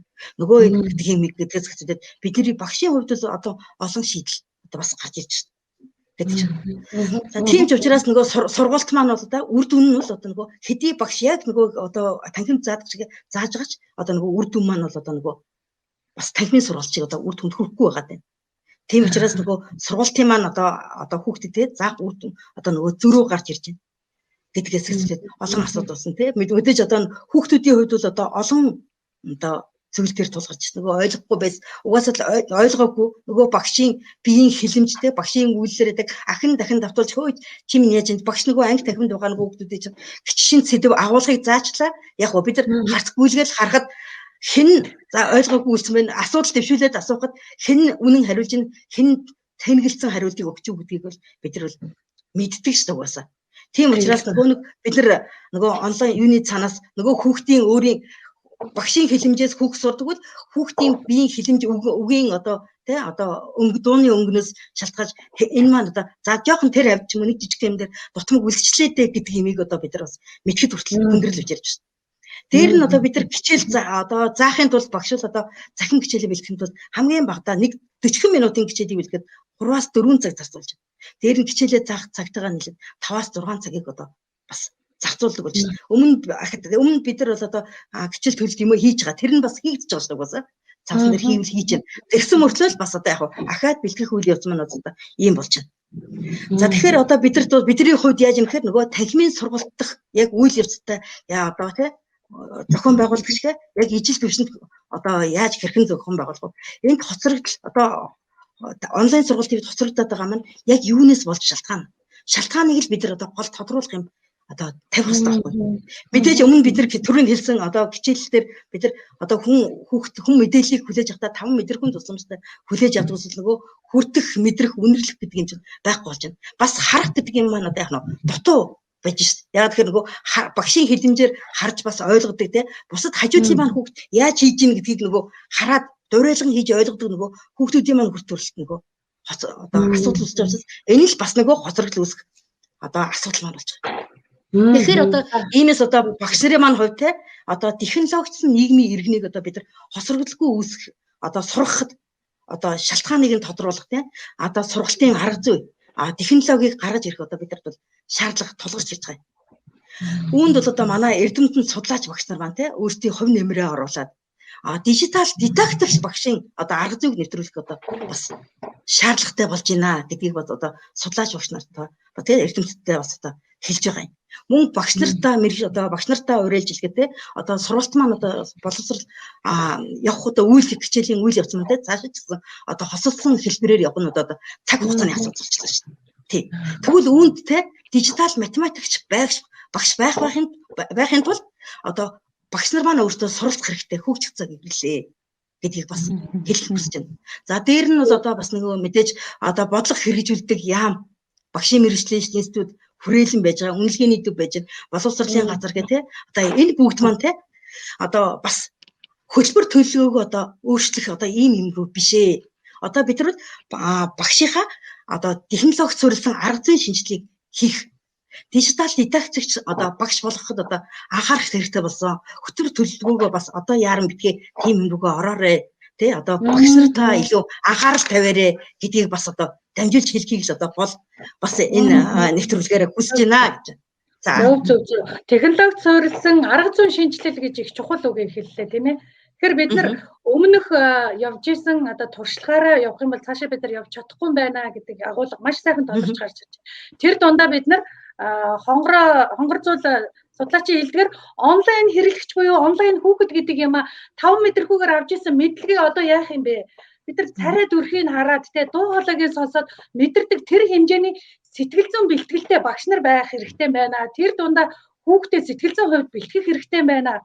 Тэр дижитал тэр арга зүй гэдэг юмыг цаашаа нэвтрүүлэхэд анхаарлаа хандуулах хэрэгтэй байдаг гэдэг чухал агуулгыг маш сайхан тавуулгаж гаргаж ирлээ.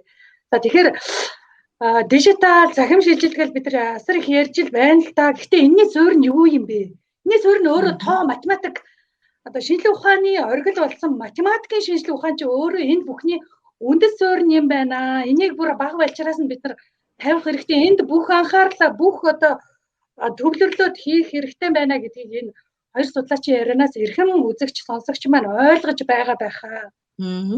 Одоо миний баг байх үед бол би багынхаа математикийн багшид маш их баярлалаа. Яг гэвэл би альва зүйлийг олон талаас нь харж, олон талаас нь шинжилж, энэ нь ямар учиртай. Тэгээд тэр өөрийн олж авсан аргачлал буюу загварчлал гэдэг юм таны хэлээд байгаа тэр загварчлал гэдэг юм хүүхдэд бий болгоод өгчих юм бол альч одоо олон шинжилгээ ухааны уулзуур дээр судлаач гэдэг судалгаа хийх чадвар гэдэг юм чинь цуур чадамжинд болоод орж ирэх юм байна гэдгийг та бүхэн энэ ярианаас ойлгож байгаа байхаа. Тэгэхээр энэ судалгааны арга зүй тэр дундаа математикийн шинжилгээ ухаан хоёрын хоорондын уялдаа тэр торгон зүйл нь юу байгаа юм бэ? Хонгорцол судлаачаас энийг тодруулж өгнө гэж хүсэж байна. За судалгаа шинжилгээ математикийн шинжилгээ ухаан. За ер нь бол математик бол өөрөө бол ер нь бүх салбарын хаан тийм ээ. Бүх салбарын хаан бүх юмны суурь байдаг тийм ээ. Хизээж бид нэр математикгүйгээр тийм ээ ямар ч юмыг хийдэггүй. Наад заханд бид нэр зах дээр очиод барааныхаа үнийг харьцуулж эхэлдэг. Тоо бодож эхэлдэг тийм ээ. Тэгэхээр хүмүүс ер нь математик гэд хэлэхээр нэг хүнд томьёол нүдэнд нь харагддаг юм шиг байгаа юм тийм ээ. Тэгэхээр миний хувьд бол яг тоондоо нэг тийм сайн хүүхэд биш байсан. Гэхдээ тооныхаа хичээл маш их дуртай тийм ээ. Тоо бодох дуртай. За магадгүй энэ маань ч гэсэн миний одоо энэ судлаач болгож ч гэсэн нөлөөлсөн байх тийм ээ. Тэгэхээр ер нь бол математик гэдэг математикийн шинжилгээ ухаан за судалгаа шинжилгээ гэдэг маань ерөөсөө л нэг амьтай тийм ээ. Нэг эцэгтэй гэж юу н ойлгож болно. Эцэс судалгаа шинжилгээ бид нар математикгүйгээр бол төсөөлөхгүй тийм ээ. Математикийн үндсэн суурь байж аж бид нар судалгаа шинжилгээ гэдгийг бол хийнэ. За тэгэхээр ер нь бол судалгаа маань өөрөө бол за чанарын судалгаа за тоон судалгаа гэж юу нь бол хоёр байгаа. За тэгэхээр чанарын судалгаа бол ер нь бол ихэвчлэн за онлын тал дээр тийм ээ онлын судалгааны ажлуудыг ер нь зэгцлээд эмхэтгээд гаргаж ирэхийг за тоон судалгаа гэдэг маань ер нь бол яг тоон дээр үндэслэн тийм ээ маш олон тоон одоо юу гэдгийг аргачлалууд тийм ээ програмууд ашиглаад ингээд тоон дээр үндэслээ датагаа цуглуулад хийдэг аргачлал. За тэгэхээр би нэг жишээ хэлье л дээ. Гэхдээ ер нь бол яг энэ тоон судалгааг бол ер нь бүх салбарт ашигладаг. Одоо бидний одоо бизнесийн удирдлагч байдаг ч юм уу, бизнесийн салбар ч юм уу.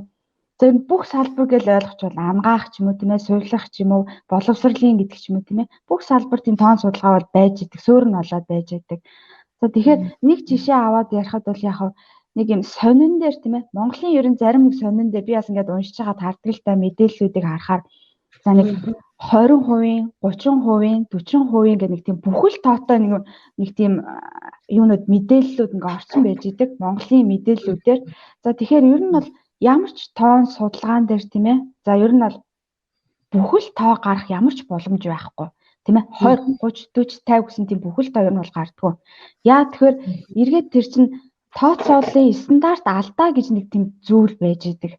Алдаа гэх тээ. Ер нь бол нэг 95% үнэмшил байгаа бол 5% тийм ээ нэг тийм алдаа байх хэрэгтэй байтал тийм ээ. Тэгэхээр ер нь бол заавал бутархай тоотой гарч идэг ямар ч судалгаа байна. Тэгэхээр ер нь юу гэдгийг одоо манай сэтгүүлчид ч гэсэн тийм ээ ер нь бол одоо худлаа мэдээлэл бичих боломжгүй болсон яг энэ цаг үед амьдарч байгаа тийм ээ.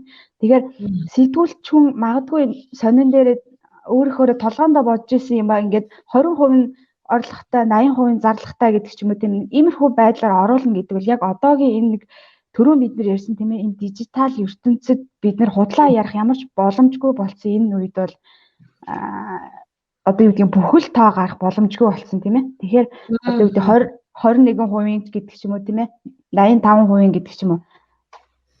Ер нь бол тэгэхээр заавал бид нэр одоо юу гэдгийг тоон судалгаа гэдэг имийг ерөөсөл бүх юмныхаа суурь олгоо тийм ээ. Эргээд тоон судалгаа маань одоо 60 багшийн маань хэлдэг шиг тийм ээ. Заавал математик доор нь ингээд түшээд байж ах хэвээр тийм ээ. Ингээд яг суурь нь олоод ингээд байж ах хэвээр. Тэгээ ер нь бол нэмээд яг хэлэхэд математик бол тийм ээ одоо бүх салбарын суурь шүү гэдгийг одоо ер нь бол манай эцэг эхчүүд маань бас сайн ойлгож авах хэрэгтэй тийм ээ. Хүүхдүүд одоо юу гэдгийг хүүхдүүдтэй ер нь маш олон мэрэгжлийг бид нэр санал болгодог тийм ээ. За чи хуульч бол гэдэг ч юм уу, өмгөөлөгч бол, эмч бол гэдэг ч юм уу тийм ээ. Маш олон мэрэгжлийг санал болгодог мөртлөө бид нар 10 жилд нь тийм ээ ерөнхий боловсролтод бид нар хамгийн анхаарах хэвээр хичээл ерөөс математик ер нь бол математик байх хэрэгтэй байхгүй тийм ээ. За эргээд математик дээр үндэслээд одоо юу гэдгийг хуульч болгоё гэвэл нийгмийн хичээлийг нь илүү араас нь өгдөг ч юм уу тийм ээ.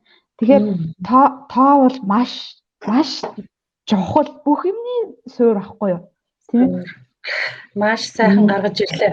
Тэр дундаа сая онгорцол докторийн хэлдгээр эцэг эхчүүд маань энэ математикийн хичээл, геометри, математик аргачлалтай, тооны хичээлдээ анхаарал хандуулах нь өөрөө цаашдаа таны хүүхдийн ямар ч мэргэжилд эзэмшсэн бай тэрнийх нь суурь нь болох юм аа гэдгийг маш сайхан ойлгуулж өглөө. Тэгэхээр эцэг эх гээд ороод ирсэн дээр нь одоо Жаргал туяа доктороос асууя л да. Манай эцэг эхчүүд яг энэ ковидын үед те ямар одоо оролцоотой байгаа юм бэ? Технологи тэр 4-5 удаа суудсан нөгөө суух орчинд бид нар бүрдүүлж өгч чадж байгаа мó гүү мүү? Эцэг эхчүүд маань энэ дээр одоо ямар шухан оролцоотой байна уу?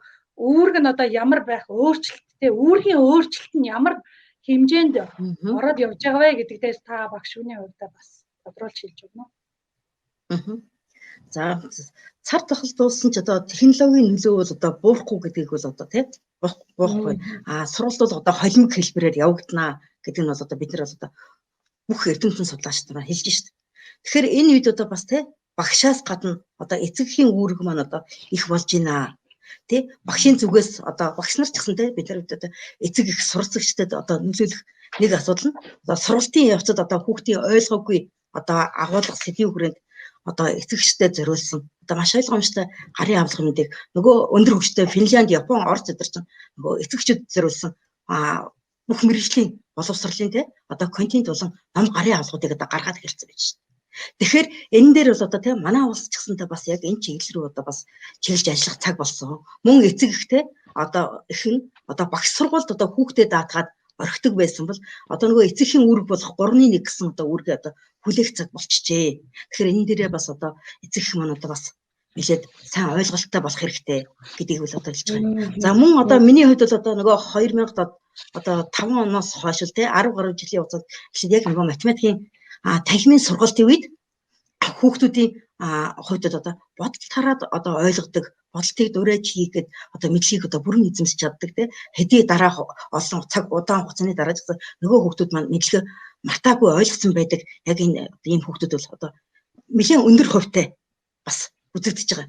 Тэгвэл яг энийг одоо энэ хүүхдүүдэд бид нар одоо бас илүү сэлжиж илүү одоо яханд бол одоо танхимын сургалт дээр бас нөгөө хүүхдүүд бэлэн даалгаврыг бас их өгд нөгөө бодолттой тайлбартай даалгаврыг өгдөг үзэл да. За тэгээ үүн дээр хүүхдүүд төр өөрсдөр нөгөө анализ хийлгүүлдэг. Энэ яагаад энэ болно гэсэн? Яагаад ийм тайлбар байгаа юм? Энэ дээр нөгөө хүүхд эргүүлээд маргааш нэгээд дараагийн хичээл дээр мэтгэлцээнийг одоо үүсгүүлдэг. Энэ дээр одоо тэгээ хүүхдүүд ч тэр эцэг эхчүүд дээр одоо нэлээд сэтгэл өндөр байгаад байдаг.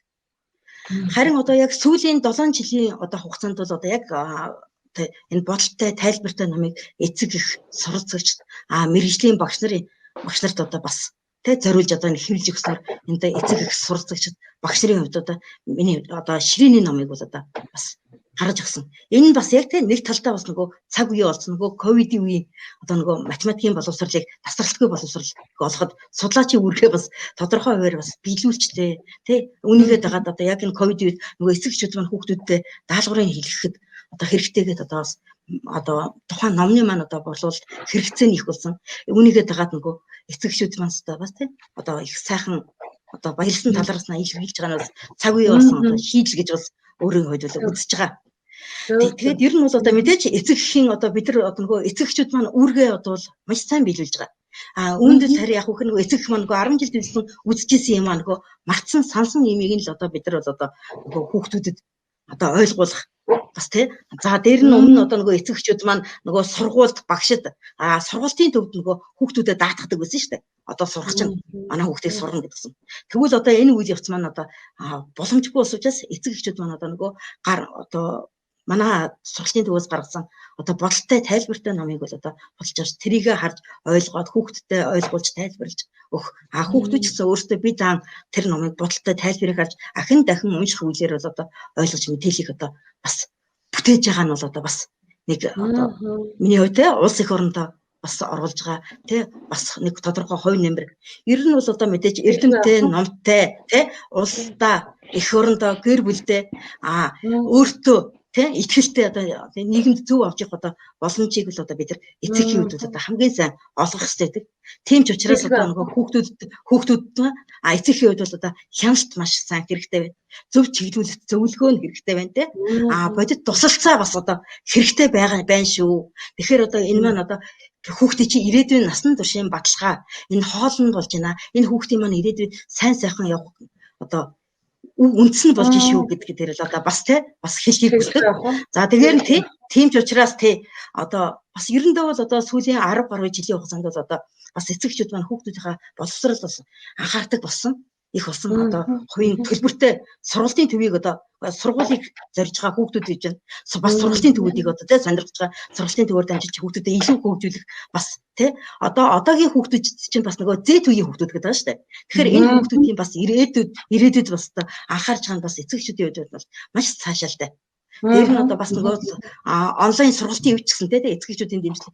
За яг хөө багш одоо хүүхд маань ингэж юу яач юу гэдгийг юмыг бол одоо бас тогтмол одоо нөгөө өмнө одоо сургууль багшд нь даатгаад ордог гэсэн бол одоо бол илүү холбоотой илүү одоо харьцаа бол одоо бас их сайжирч байгаа гэж бас үзэж байгаа тий. Тэгэхээр тэгээд одоо тийм ч учраас одоо энэ үднээс нөгөө цуврал номуудаа бас одоо эцэг эхчүүдэд хүртэл болж байгаа тийм үү. За тэгэхээр эцэг эхчүүд маань ч гэсэнтэй тий одоо боловсролын өмнө хүүхдийнхаа өмнө бас одоо тий идэвхтэй хариуцлагатай субъект байгаасаа гэдгийг л бас одоо онцлог тодорхойлж бас хэлэх хэрэгтэй. Зөв. Тэгэлгүй яг хуу. Одоо эцэг эхчүүдийн хувьд бол заашгүй тодорхой хэмжээний дэмжлэг хэрэгтэй, мөн хяналт хэрэгтэй. За тэгээд цаашлаад ирэхээр яадаг вэ зөвлөгөө хэрэгтэй байна. Ядаж наад зах нь тэр хичээлээ хийх орчныг бүрдүүлээд өгчхөө. За тэр датаг нь аваад өгч. Тэр гарын авлага ном дэвтрийг аваад өгчхөө. Энд чинь өөрөө хамгийн ихэлж хүүхдүүдэд оруулж байгаа тийм маш том одоо дэмжлэг юм шүү гэдгийг. За мэдээж тэр багшийг хичээлээ хийх тэр нөхцөл болцоог нь оруулж тэр дундаа түрүүний яриан дээр гарсан нөгөө сэтгэлзэн хувьдтэй 5 мэдрхэн хувьд нөгөө хүүхд чинь хүлээж авах болцоог нь эцэг их нь олох гээд байгаа байхгүй юу? Яг ясмин дээр Яг үнтэй. Тий, яг тэгвэл багштай дэлгэцийн цаанаас багш бол нэлээд хол байгаа. Эцэг бол яг хажууд нь байгаа учраас эцэг эхийн зүгээс тэр ста 5 мэдрхүүгээр нь ямар байдгийг тэр дэмжлэгийг үзүүлээд за тэр хяналт буюу за үнэхээр хүүхдийг хэдэн цагт хизээ орох вэ гэдэг тэр гойруудтай танилцаад хүүхдийгээ тий тодорхой хэмжээгээр дэмжиж олон цагаар тий хитрхи олон цагаар цахим орчинд орохгүй байх тэр нь хяналт тавьж хүүхдтэй цаг гаргах хэрэгтэй гэдгийг одоо жаргал туяа докторант маш сайхан тодруулж гаргаж ирлээ. За энэ дээр зөвхөн ерөнхий боловсролын сургуулийн хүүхдүүдээс илүү одоо төгсөөдийн хүүхдүүд маань цаашаа оюутан болоод гараад явнаа. Бакалаврын сургалтанд сурна, мастрын сургалтанд сурна, цаашлаа доктор хамгаална гэдэг цаашаа өсөн дэвшээд явнаа. Тэхийн тулд энэ хүүхдүүд маань бид нар хэр зэрэг бэлдэж байгаа бэлээ гэдэг дээр бид нар хонгор зул доктороос нэг асуултыг асуумаар байна л да. Юу вэ гэхээр одоо залуу оюутнууд маань Солонгост маш ихээр очиж суралцж байгаа. Түрүүн таны яриан дээр гарч ирсэн их чухал яриа.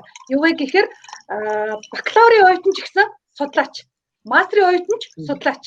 Зөвхөн хүрээлэнд ажиллаж байгаа хүн бол судлаач гэж ойлгож болохгүй гэж түрүүн та хэлсэн. Тэгээд ч та олон залуучуудыг боожуулаад танаа баг тий одоо Мишель залуу судлаачдын хүрээлэн ажилуулад хэлж байгаа гэж миний хувьд ойлгосон. Тэгэхээр энэ талаараа та танилцуулаад яаж энэ залуучуудад ямар бэрхшээл тулгарч ийн, юун дээр анхаарах юм. Бид нар ингээд их сургуульд ороод бакалаврын диплом хамгаалахдаа зүгээр нэг юм хуулаад тавиад явдаг үе өнгөрж байгаа мó яаж байгаа юм. Тэрэн дээр одоо та тэр бодлого ажилт гэдэг дээр нь ч юм уу сонирхолтой талаас нь та энэ үзэгчтэй хандаад бас харуулж өгөөч. За ер нь бол одоо манай Монголын судлаачдыг ер нь бол нэг хоёр хуваагаад байгаа байхгүй тийм ээ. Яг одоо үед бол за Монголдо тийм ээ. Монголдо байгаа дотоодын судлаачид тийм ээ. За гадаадд суралцж байгаа, ажиллаж байгаа тийм ээ. Гадаад байгаа судлаачид гэх. За ер нь бол энэ ковид гарахаас өмнө бол тийм ээ. Ер нь бол бүгд тусдаа л байсан. Монгол нь Монголдо тийм ээ. Гадааддаа л байсан. За гэхдээ энийг гадаадд суралцаад тийм ээ. Маш олон жил судалгаа хийгээд ч юм уу тийм ээ суралцаад ирсэн манай Монгол энэ чинь Монголын л бүтээгдэхүүн шүү тийм ээ. За эдгээр хүмүүсийг Монголд нь очихт нь ер нь бол жоохон хүлээж авах хэрэгтэй болчиход байгаа. Тэгэхээр манай Монголд ер нь жоохон хүлээж авах боломж нь айгүй жоохон одоо юу гэдгийг хаалттай гэдэг ч юм уу тийм ээ. За улсын сургуулиудад ороход жоохон хүндрэлтэй тийм ээ. Хувийн сургуулиудад орох гэхээр нөгөө мундаг сурчаад ирсэн хүн чинь бас хувийн сургууль бас ормооргүй байдаг тийм ээ. Ингээд нэг голч нь ингээд гадаадд маш олон жил ингээд сураад ингээд тийм ээ. Маш олон цаг хугацааг ингээд зарцуулаад ирсэн хүмүүс маань эргээд Монголдо очиход айгүй хэцүү болчихсон. За тэгэхээр манай хүрээлэн сая хэлсэн тийм ээ. Залуу судлаачдын Мишель хүрээлэн. За ер нь яагаад залуу гэдэг үгийг оруулсан бэ гэхээр ер нь бол бид нар юу гэдгийг настай хүмүүс гэдгээр нь ер нь бол ялгаагүй. Зүгээр л одоо шинэ үед гарч ирж байгаа бүх хүмүүсийг бид нар залуу хүмүүс гэж нэрлэмээр санагдсан. Тийм ээ. Хиттэй ч юм байж болно шүү дээ. 50-тайгаа бид нар сургуульд суралцах боломжтой тийм ээ. 60-таа бид нар суралцах боломжтой.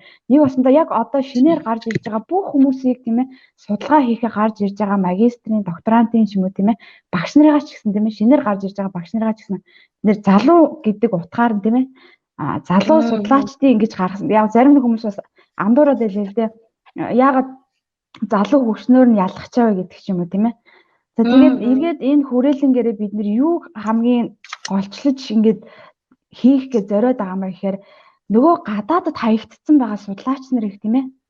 Эргээд бид нар маш чанартай судлаач нар болгоод тийм ээ чанартай боловсон хүчин болгоод Монгол руу явуулъя. Харин Монголд байгаа одоо бид нар чи яг энэхээ бэлтлээ гэхэд Монголд байгаа тэр сургуулиудтай бид нар бас холбоосоос тогтоомоор байгаа л да. Тийм боловсролын яам ч юм уу тийм ээ. За Монголд байгаа ихтэй сургуулиуд руу хүртэл бид нар за биднэрт ийм хүчин боловсон хүчнүүд байна тийм ээ. Эргээд та нар харин биднийг ингээд хүлээгээд аваач гэдгээ нэг баснда бид нар таниулахын тулд тийм ээ. Гадаадд байгаа энэ хэдийгээ таниулахын тулд нэг баснда хүрээлэнгээрээ дамжуулаад бас харуулах гэдэг юм л да.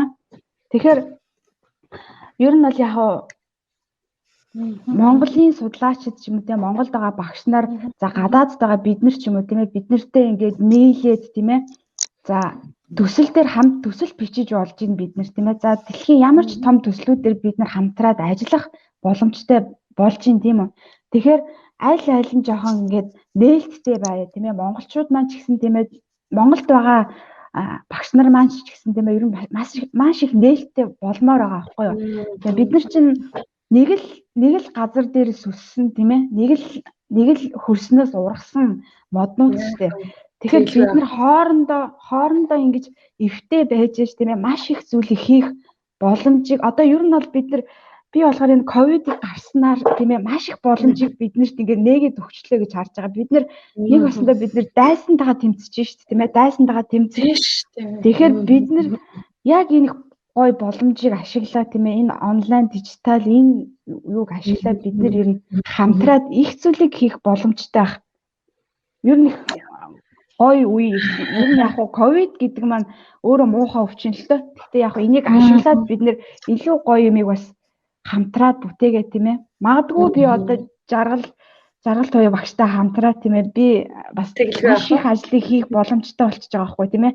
Яг бол би энд бол маш олон одоо манай сургуулийн тийм ээ. Одоо тооны ухааны багш нартай би очиод уулзаад бас холбоод өгч болж байна тийм ээ. Би өөрөө тэр гүүрийг нь бас тавьж өгч болж байна. Тэгэхээр бид нар яг одоо ингээ гадаадын одоо судлаач нар, Монголын судлаач нар гэдгийг одоо ер нь ялгахгүйгээр ерөөсөл дотоодын судлаач, Монгол улсын судлаач гэдгээр нь бас юу гэдгийг нийлүүлэх хэрэгтэй бас нэг тийм цаг үеийн ирсэн юм шиг харагдаад байна л да. Тэгэлгүй яг маш чухал асуудлыг энэ дээр хөндөж байна. Нүднээс улимс гарах гэж байна. Яагаад гэхээр бид нар нэг л модноос гарч ирсэн үндэс.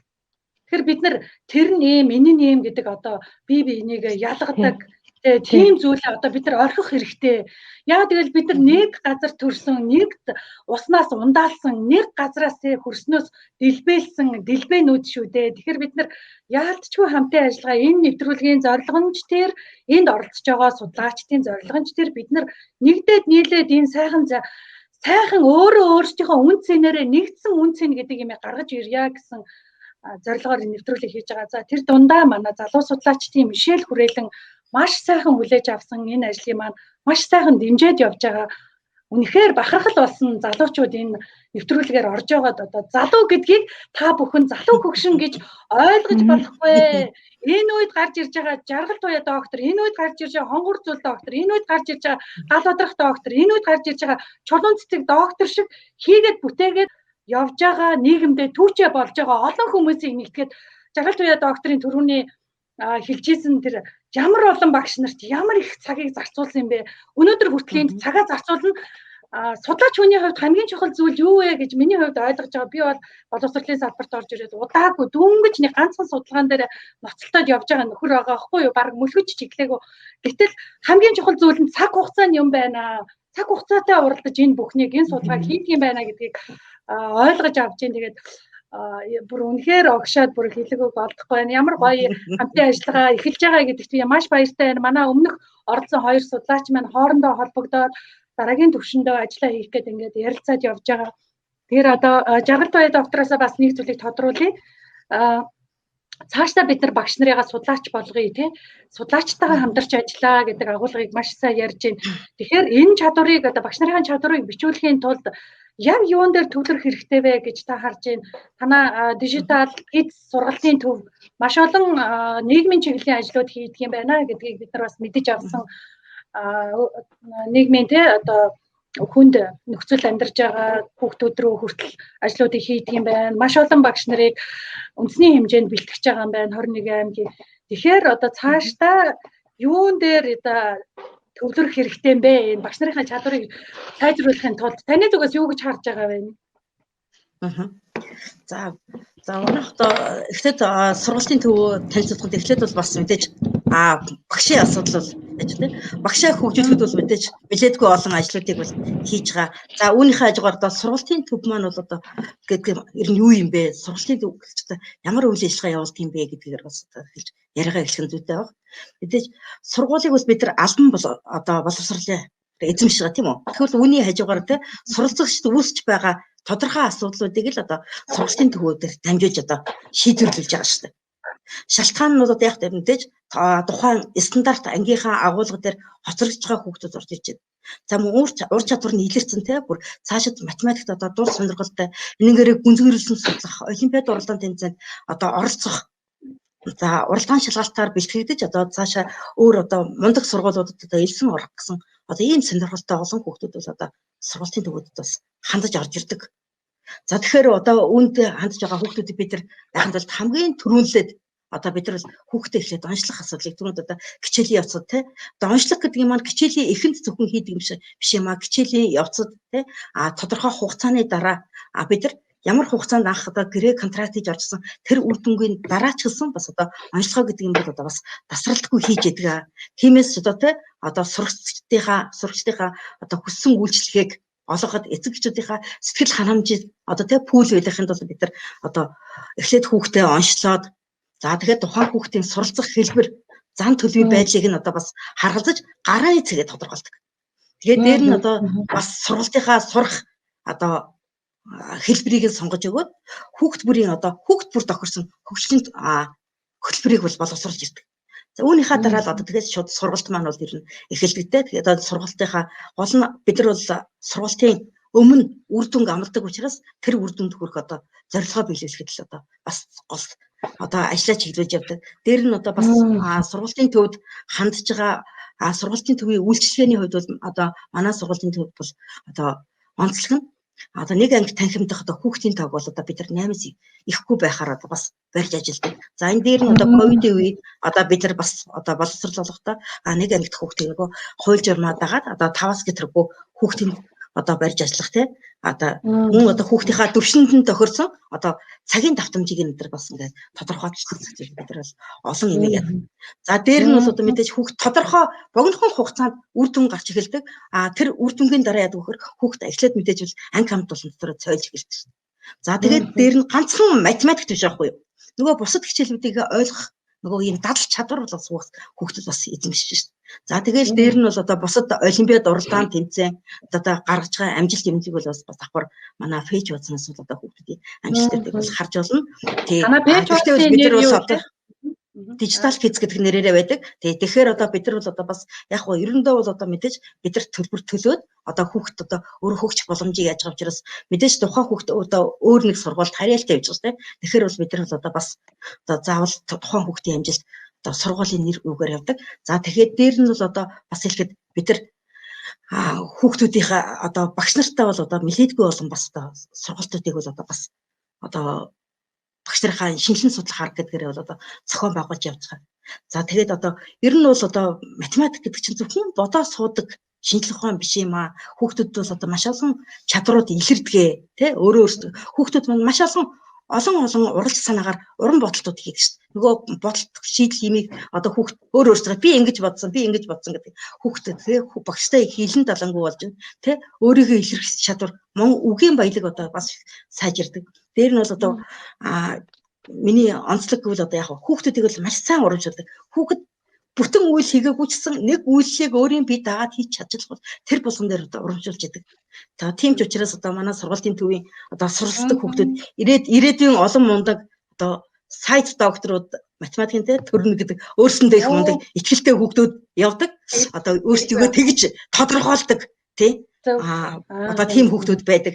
За дээр нь бол одоо манай сургалтын төвөөрөө дамжуулаад нийгмийн хариуцлагынхаа өрөөнд бол бид нар тий одоо янз бүрийн хүч хэрхэлж өрцөн одоо хүүхдүүдэд те боловсролын тасралтгүй үйлчлэгийг одоо хангах хугацаас одоо янз бүр олон төрлийн бас байгууллагуудтай хамтарч ажилладаг. За эдгээртэй бол одоо танхимын сургалтыг олгодог. За дээр нь одоо бас улсын ясрамжийн төвд одоо байгаа хүүхдүүд дээрээ бас очиж те тэдэр төрөл бүрийн одоо сургалтыг зохион байгуулж байна. Дээр нь одоо манай сургалтын төвөөс гарч байгаа энэ олон урт хугацаанд гарсан олон сурал номнуудтай бол те номын сангаар дамжуулж тухайн хүүхдүүдийг бас те сайн сурах боломжийг нь бас одоо олгож танд одоо хүүхдүүдээ яадаг.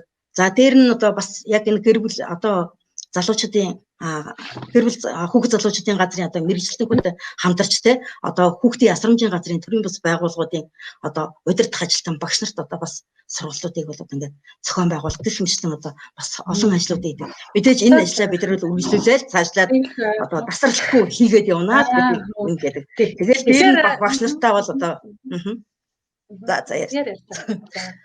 За тэгэхээр одоо энийгээ За уучлаарай. Таны яриг таслаад энэ та өгүүлбэрээ дуусгачих. Зүгээр.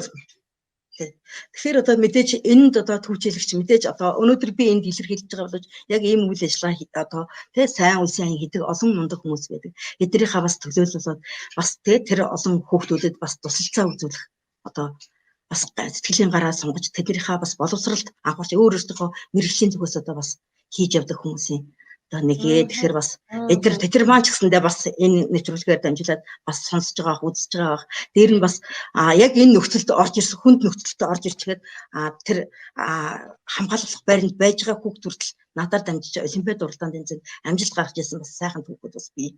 Тэр хүүхдүүд бас маш сайхан байнгын холбоотой дасралтгүй холбоотой бас ажилтдаг хүүхдүүд байдгаа гэдгийг бас хэлье. За. Тий, нэг төлөөлөлд болоод орж ирж байгаа гэдэг юм яалтчгүй тэр бол яг тийм зүйл байна. Тэр дундаа нөгөө багш нарыгаа 21 аймагт яг энэ судлан шинжилгээтэй судлах арга зүйтэй технологи зурилсан энэ арга зүйгээ маш олон багш нарт түүчилж хүргэсэн байгаа гэдэг нь үнэхээр үнцэнтэй. Тэр дундаа танаа сургалтын төвийн сургалтын хөтөлбөрийг хүүхэд болгонд зориулж сургалтын хөтөлбөрөөр боловсруулдаг гэдэг чинь нөгөө өмнөх бидний нэвтрүүлэг дээр ярьсан хувь буюу яг тухайн хүүхдэд зориулсан тий бүтээгдэхүүнийг бид нар өгөх ёстой, хөтөлбөрийг өгөх ёстой гэдэг тэр агуулга маань маш сайхан тодорч гарч ирж байна. За тэгээд ер нь бидний цаг нэлээд сүүл рүүгээ орж ийн. Сүүлийн нэг хоёр асуултад хоёроос асууя. Монголын боловсролын салбарт судалгаа шинжилгээний арга зүйг шин төвшөнд гаргаж ирэхэд эхний ээлжинд юу хийх шаардлагатай вэ?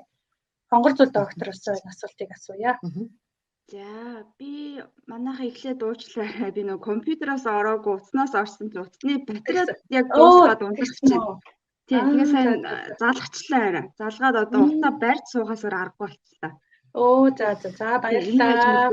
Тийм нөгөө юм маань хөдлөж магадгүй ч ойлгоорой. Зүгээр за тийм. Хичээж байгаа баярлалаа.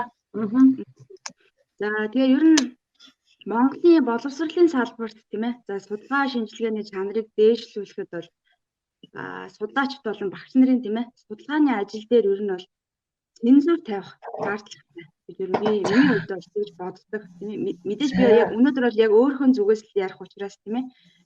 Тэгэхээр ер нь бол Монголын судлаачид тийм ээ өөрсдөө хийсэн судалгааны ажлыг одоо юу гэдэг оюуны өмчөөр хамгаалж байна гэд ер нь бол жоохон таг нууцдаг судалгааны ажлуудаа өөрийнхөө судалгааны хин нэг нь туулуулахгүй гэдэг үүднээс тийм ээ ер нь таг нууцдаг.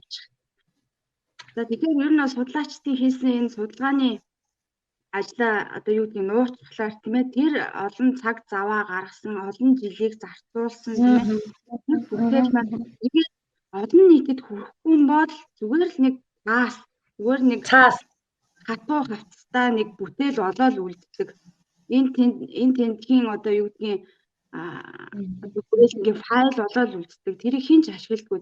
Тэрийг олон нийгмээр ашиглах ёстой. Тэр хэрэгтэй судалгааны ажлууд их тийм ээ даалт хийдэг. За даалт хийгээд нууцлахны юунтай холбоотой вэ гэхээр тэр хүмүүс маань мэдээж өөрсдөө хийсэн судалгааны ажлыг хин нэгэн туулуулах бол төсөл байхгүй ч ямар ч хүн тэрийг хуулаад тийм ээ ялангуяа Монголын нөхцөлд бол юу гэдгийг аль нэг сургуулийн төгссөн судалгааны ажил тэгээд өөр нэг сургууль дээр очиод тийм ээ яг тэр судалгааны ажлыг хэвлээд гарах боломж нэлээд өндөр байгаа. Тэрийг бол суухийн арга мэдээж яг Монгол улсад одоо тэр програмууд нь бол одоо судалгааны ажлыг шалгадаг програмууд бол 2-3 сургуулиуд дээр бол өөрчлөсөн байгаа гэж бол сонсогдож байгаа. Тэгэхээр тэр нь хамааралтай болохоос нөгөө байхгүй байгаа тийм ээ.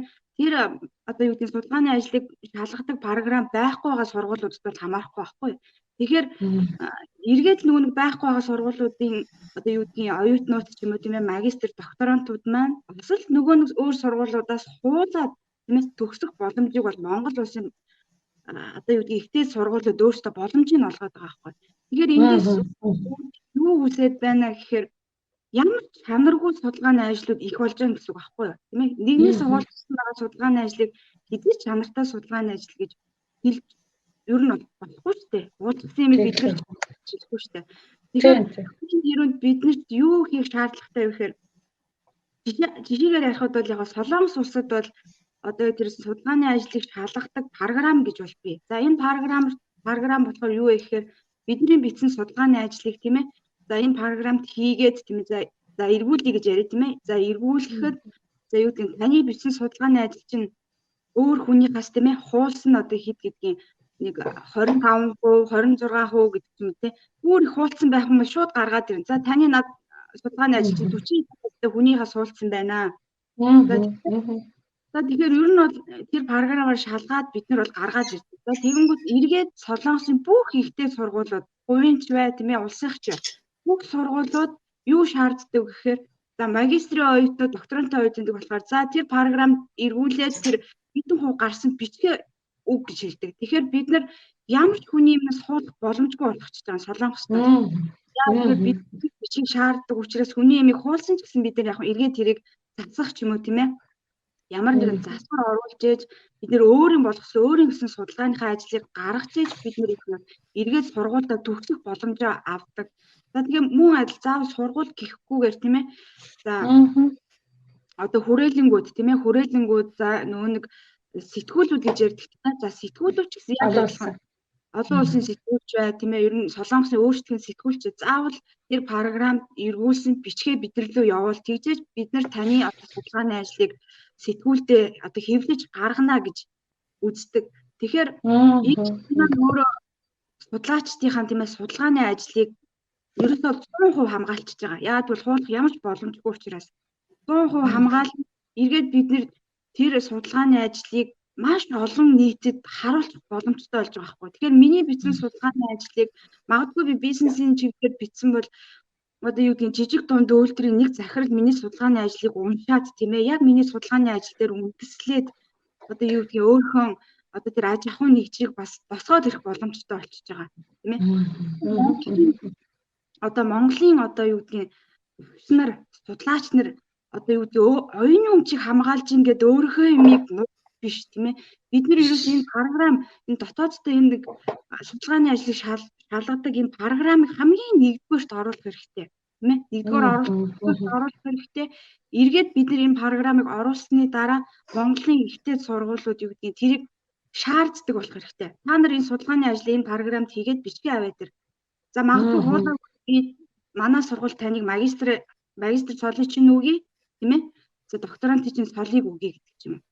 Нэг явсандаа аль алийг хамгаалчихж байгаа байхгүй тийм ээ. За эргээд програмыг гарснаар юу үүсэж байгаа гэхээр маш чанартай судалгааны ажлууд үүснэ гэсэн. Ингээд эргээд дахиад цаашаа харах юм бол Монголын эдийн засагт нөлөөлнө, Монголын хөгжил төвчин тийм ээ. Тэгэхээр ерөөсөө хамгийн шаардлагатай нэгдүгээр юм бол таны миний ярьсан судалгааны ажилтнанд цензур тавих хэрэгтэй. За тэгээ эргээд ер нь бол Монголын одоо юу гэдгийг манай монголчууд бас нэг юм юу байна л да. Улсын сургуулиудыг болохоор бүгдийн сайн сургууль болгочдөг тийм ээ. Хувийн сургуулиудыг болохоор бүгдийн муу сургууль болгочдөг. Энэ бол бас их өрөөсгөл тийм ээ. Улсын сургуульд муу багш байхыг бид нар үгүйсэхгүй. Хувийн сургуульд сайн багш байхыг бид нар үгүйсэхгүй тийм ээ. Тэгэхээр эргээд бид нар нөгөө улсын сургуулийн үнэхээр сайн уу муу гэдгийг саний энэ програмаар шалгах чинь судалгааны ажил юм. Хувийн сургуулийн багш нарын хүртэл бид нар саний югаар бид нар шалгачихж байгаа байхгүй юу тийм ээ.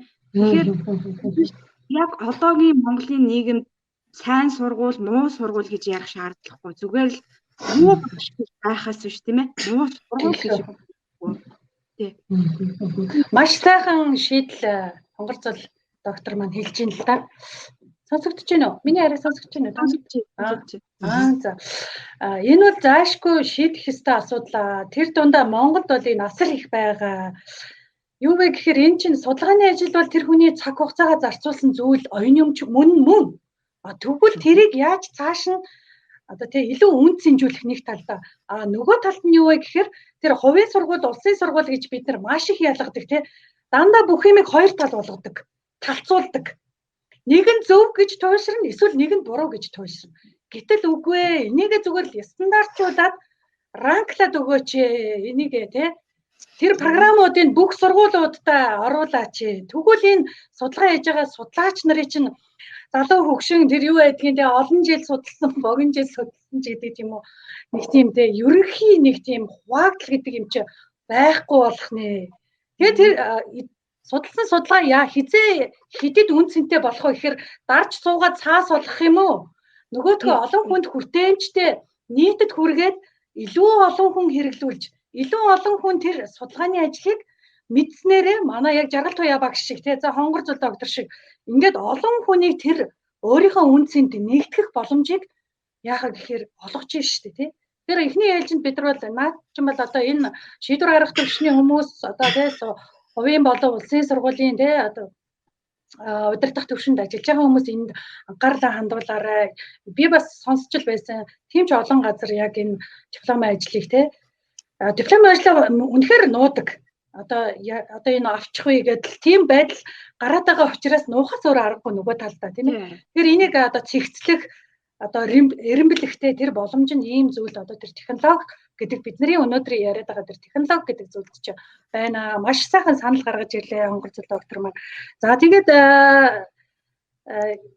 Жаргал Туяа доктороос математикийн шинжилгээ ухааныг цаашид мэдээлэл техниктэй хослуулан судлагтгууны чанарын асуудалд төвлөрч судалгаа шинжилгээний хөгжүүлэлтээ хийж байгаа энэ онцлог үн цэнтэй ажлаа цааш нь одоо хэрхэн жишг болгож илүү олон бүр олон багш нарт хүртээмжтэй болгохын тулд бид нар юун дээр одоо анхаар ямар хамтын ажиллагааг бий болгох хэрэгтэй вэ гэж та харж байгаа. Таны шийдэл юу байна вэ? Шийдэл. За судлаач миний хувьд бол одоо хамгийн бидний гол чухал юм одоо эцсийн бүтээгдэхүүн болох одоо сурагчийнхаа суралцахын зохицол чадамжид л одоо анхаарах бол одоо хамгийн гол шаардлага гэж байгаа.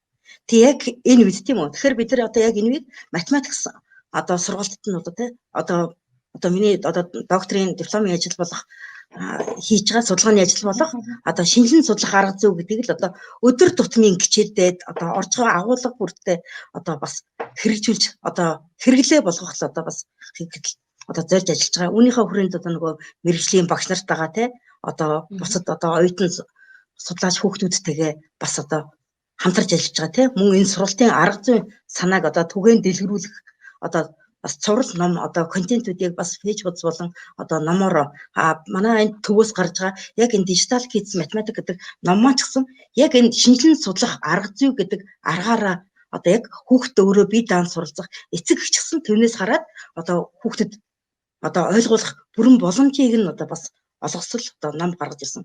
Тийм учраас л одоо энэ шинжилэн судлах арга зүй гэдэг ажлынхаа хүрээнд л одоо ийм олон алхамжилсан одоо загварчлал бүтээсэн номоо хийж ин одоо энийг хүртэл болгож за дээр нь одоо бас нөгөө багш нартайгаа одоо цаг аллахгүй шинэ залуу багш нар энэ олон оюутнуудтай за бүгднтэй л одоо бас ирэх холбоотой дээр нь одоо сургалтын төвөөр дамжиж сурж байгаа онлайн сургалтанд оролцож байгаа энэ хүүхдүүдийн холбоод одоо хүүхдүүдийн одоо үр дүндэл одоо гол нь байх зорилгыг тавьшилж одоо бас зохион байгуулж явж байгаа.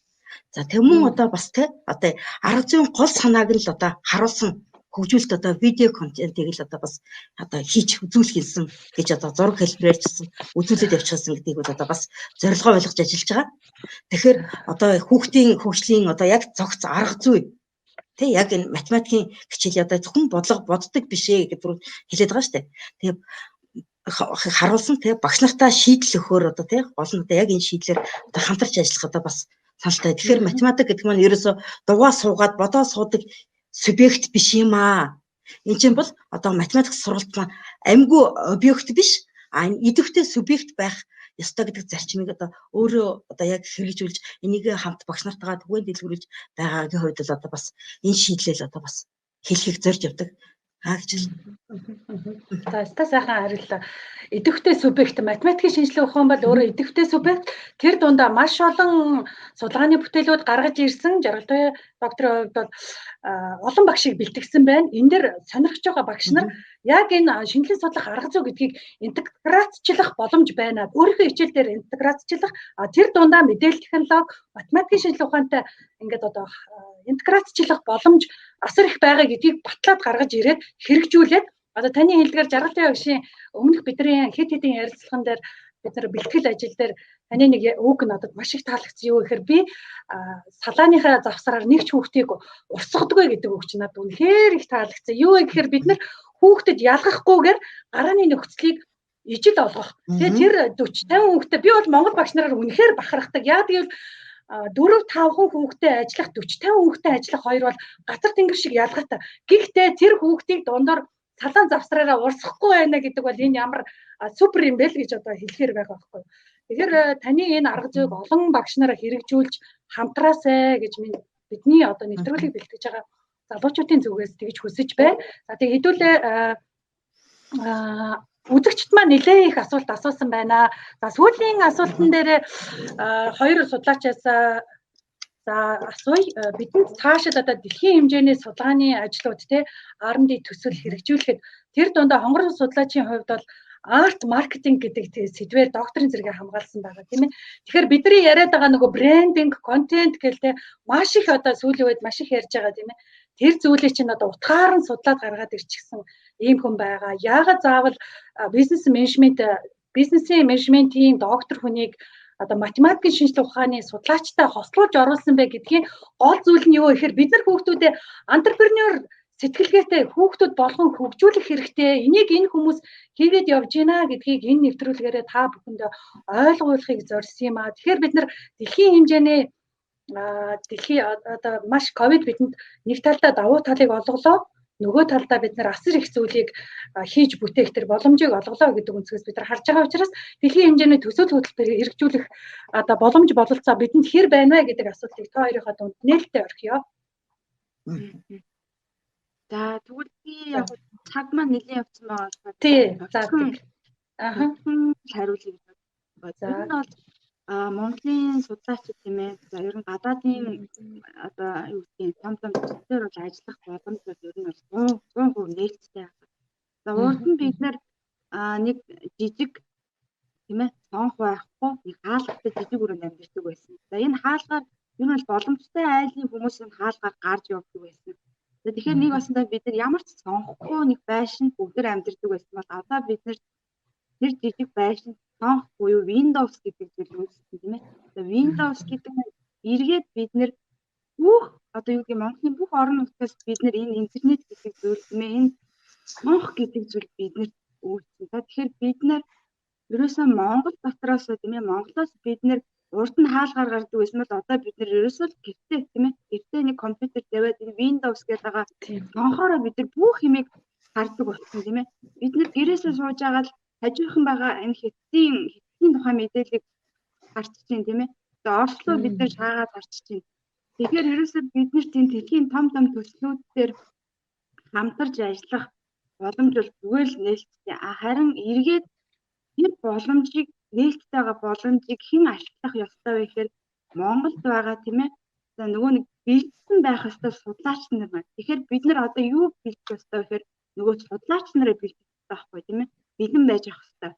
Тэгэхээр бид нар тэр төслүүдийг авахгүй тухай ярих биш яах нь бид нар тэрийг авахын тулд өөрсдөө бэлдэх хэрэгтэй болж байгаа. Тэгэхээр эргээд нөгөө нэг магистрийн оюутныг чанартай болгоё тийм ээ. Докторантуудад чанартай докторантууд төгсгий багш нарын боловсролд бас бид нэр анхаарах хэрэгтэй байна тийм ээ.